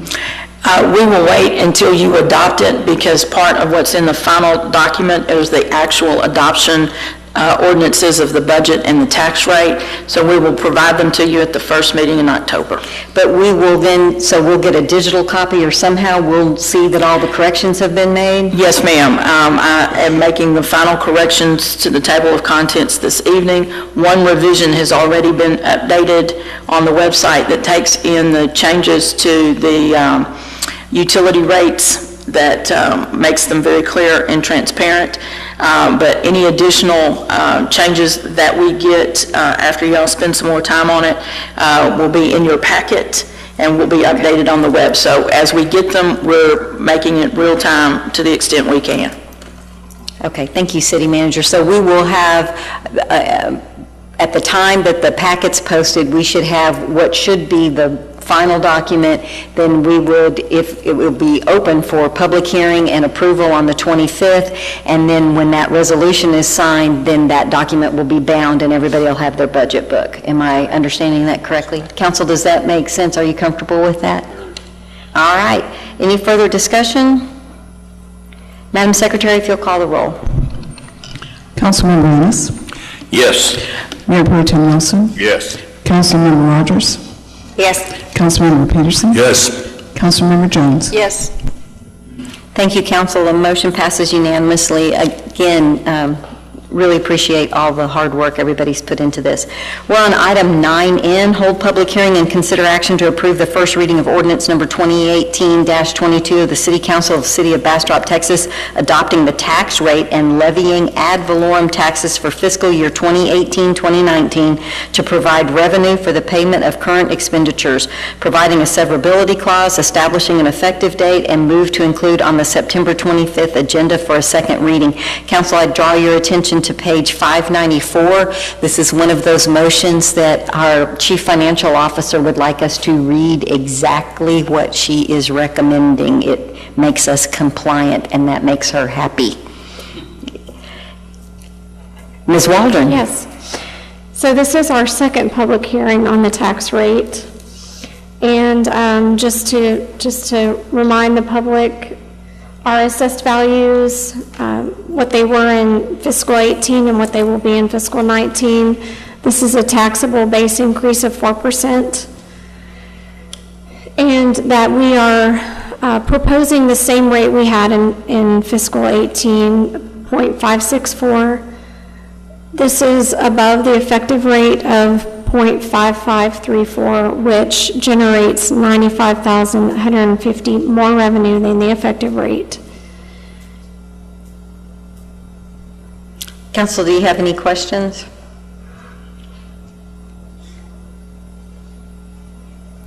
You'll see that she made the note of, in the increase in the 2 years, some of that is new property. So if you do the apples to apples, I believe it comes out right about $102,000. I think the new property was like 1.9%. Yeah.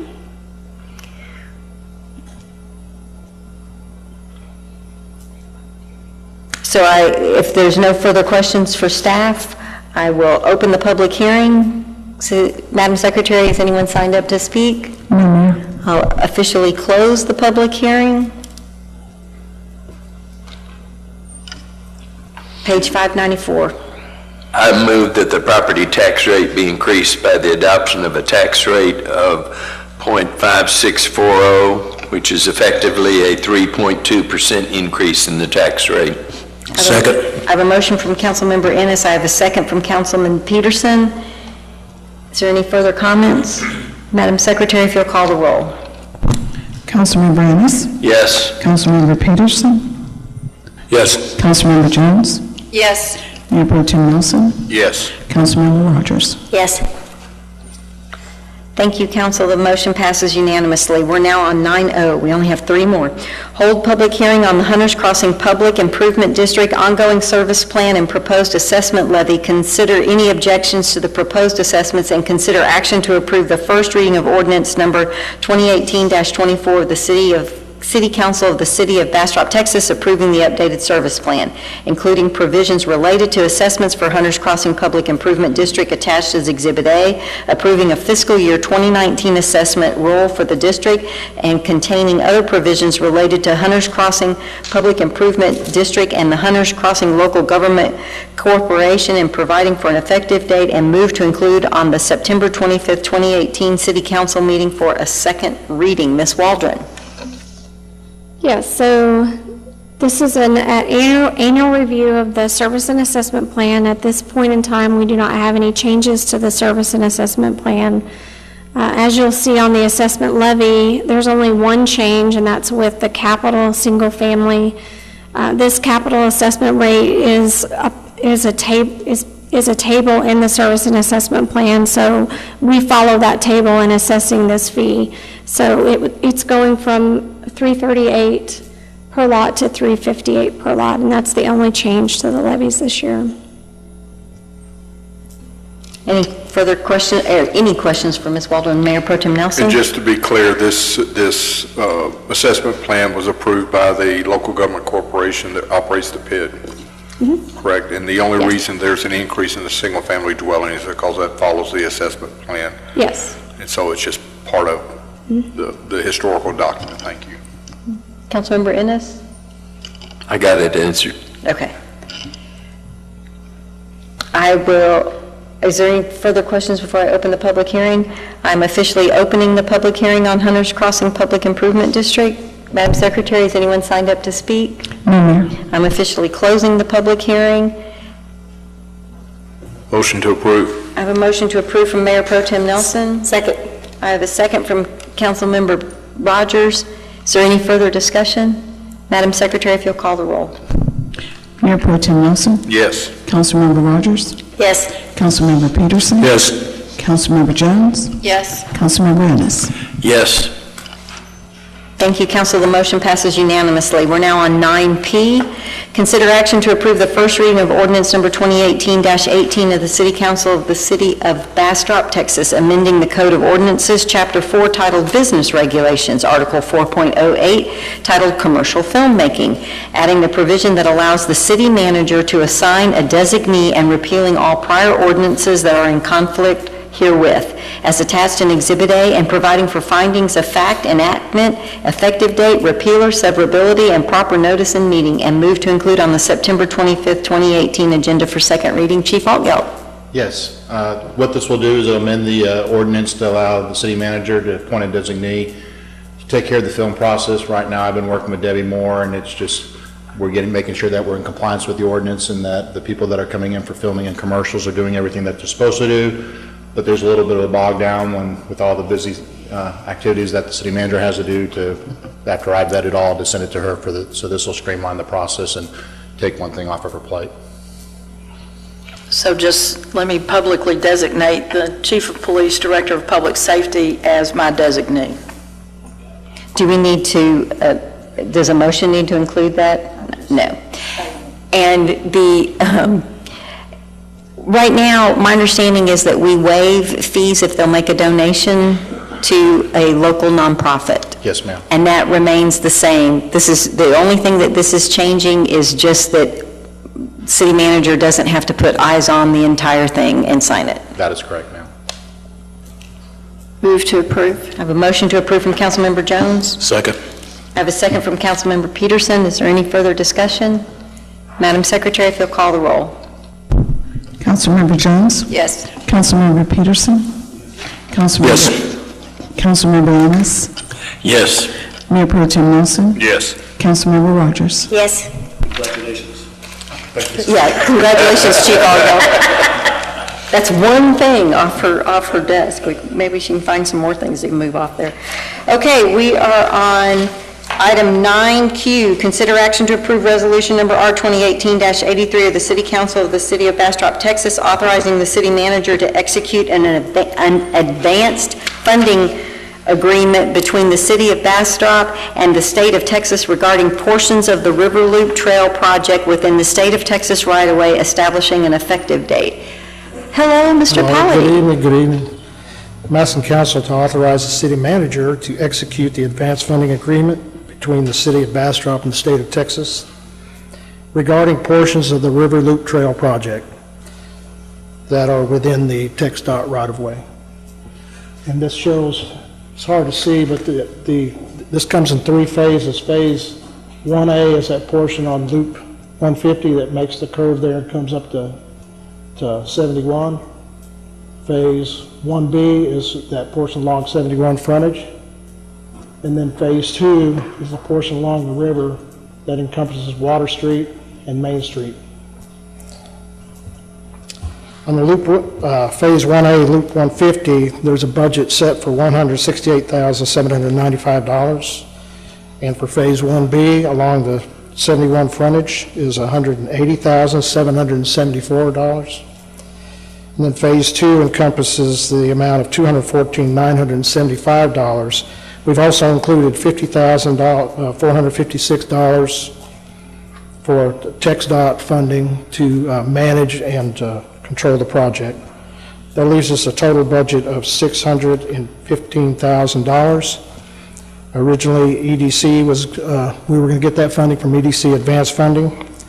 However, we received Campo grant money in the amount of $475,200, as well as $130,000 from Keep Bastrop Beautiful, giving us a total of $605,200 that goes toward the project and toward that $615,000, leaving us short of $9,800, which will come out of the EDC advanced funding, as well as any other work that needs to be completed. Any questions? Move to approve. Motion to approve from Councilmember Jones. Second. I have a second from Mayor Pro Tem Nelson. Is there any questions or discussion? To be clear, there is no cost to the city for this project. That's correct. Pretty amazing. I knew that. I just wanted to acknowledge it publicly. Thank you. And we're doing this so that it can get done, paying in advance to get paid back. It's awesome. Awesome. Madam Secretary, if you'll call the roll. Councilmember Jones? Yes. Mayor Pro Tem Nelson? Yes. Councilmember Rogers? Yes. Councilmember Peterson? Yes. Councilmember Ennis? Yes. Motion passes unanimously. Thank you, Mr. Pallady. You're 1 for 1. You're batting 1,000. Council, you'll recall that 9R was pulled from the agenda previously. On executive session, City Attorney, it's my understanding that the document that this council approved is still at the county, and they are in the process of going through steps, and so we may not need to go into executive session because we don't have anything to review from the county. Is that correct? That's correct. I checked with the lawyer that was hired to assist the county commissioners court to see if there was any update or anything to discuss, and they didn't provide anything at this time. Thank you. Council, I would recommend that to the city manager that this be an executive session on the next meeting, because as soon as the county gives us something to review or to approve, we'll need to go into executive session. We don't want the county waiting on us. So we'll address that when the county has something for us to address. And that brings us to Move to adjourn. There we go. By acclamation, it is 9:49 and we are adjourned. Thank you.